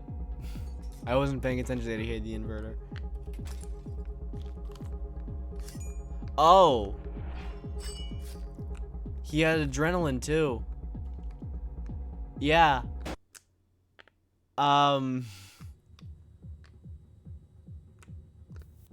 I don't think it's a good idea for us to play this anymore, Jack. Cause yeah, the 1-4 record's not so good. Very afraid to keep trying. So I think it's in our better interest to just call it quits. Plus, we've been going near 4 hours anyway, so. I accomplished everything I wanted to with this stream, so I will very contently call it there. Yeah, this was a lot of fun. I'm really glad that I had the time again finally.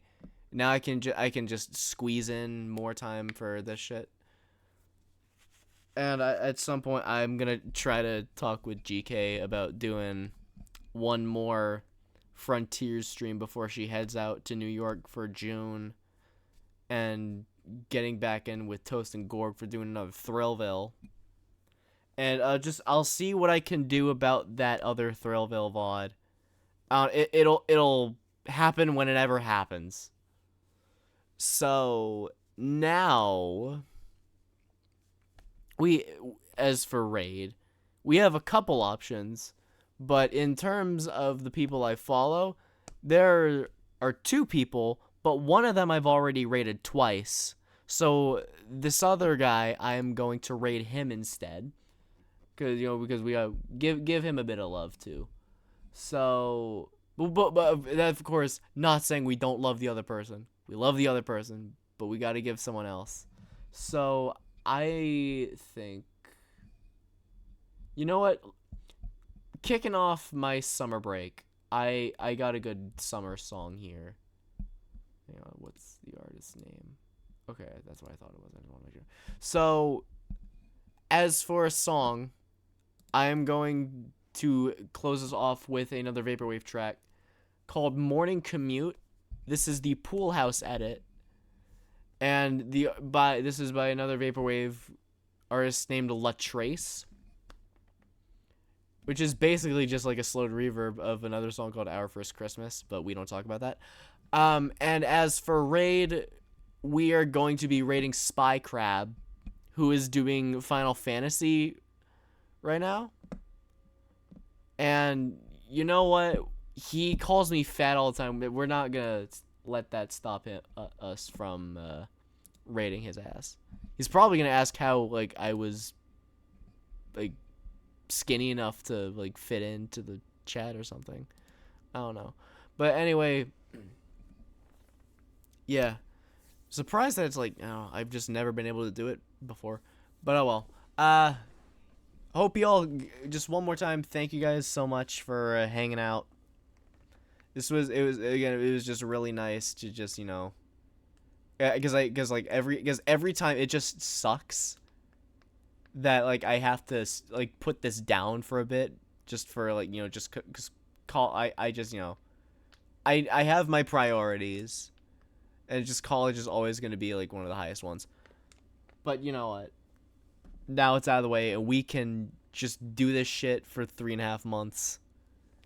I'm gonna try to do a lot with it, and also just I get to catch up with a lot of other stuff. But enough. I'm done with the gobbledygook. I hope you enjoy listening to The Morning Commute by Latrace. Stick around for the song because by the song ends, we're gonna be rating Spy Crab. Y'all treat him nice. Y'all treat yourselves nice. Thank you guys so much one more time for coming and hanging out, and I will catch you guys whenever I catch you guys. All right, y'all take it easy. Have a good night.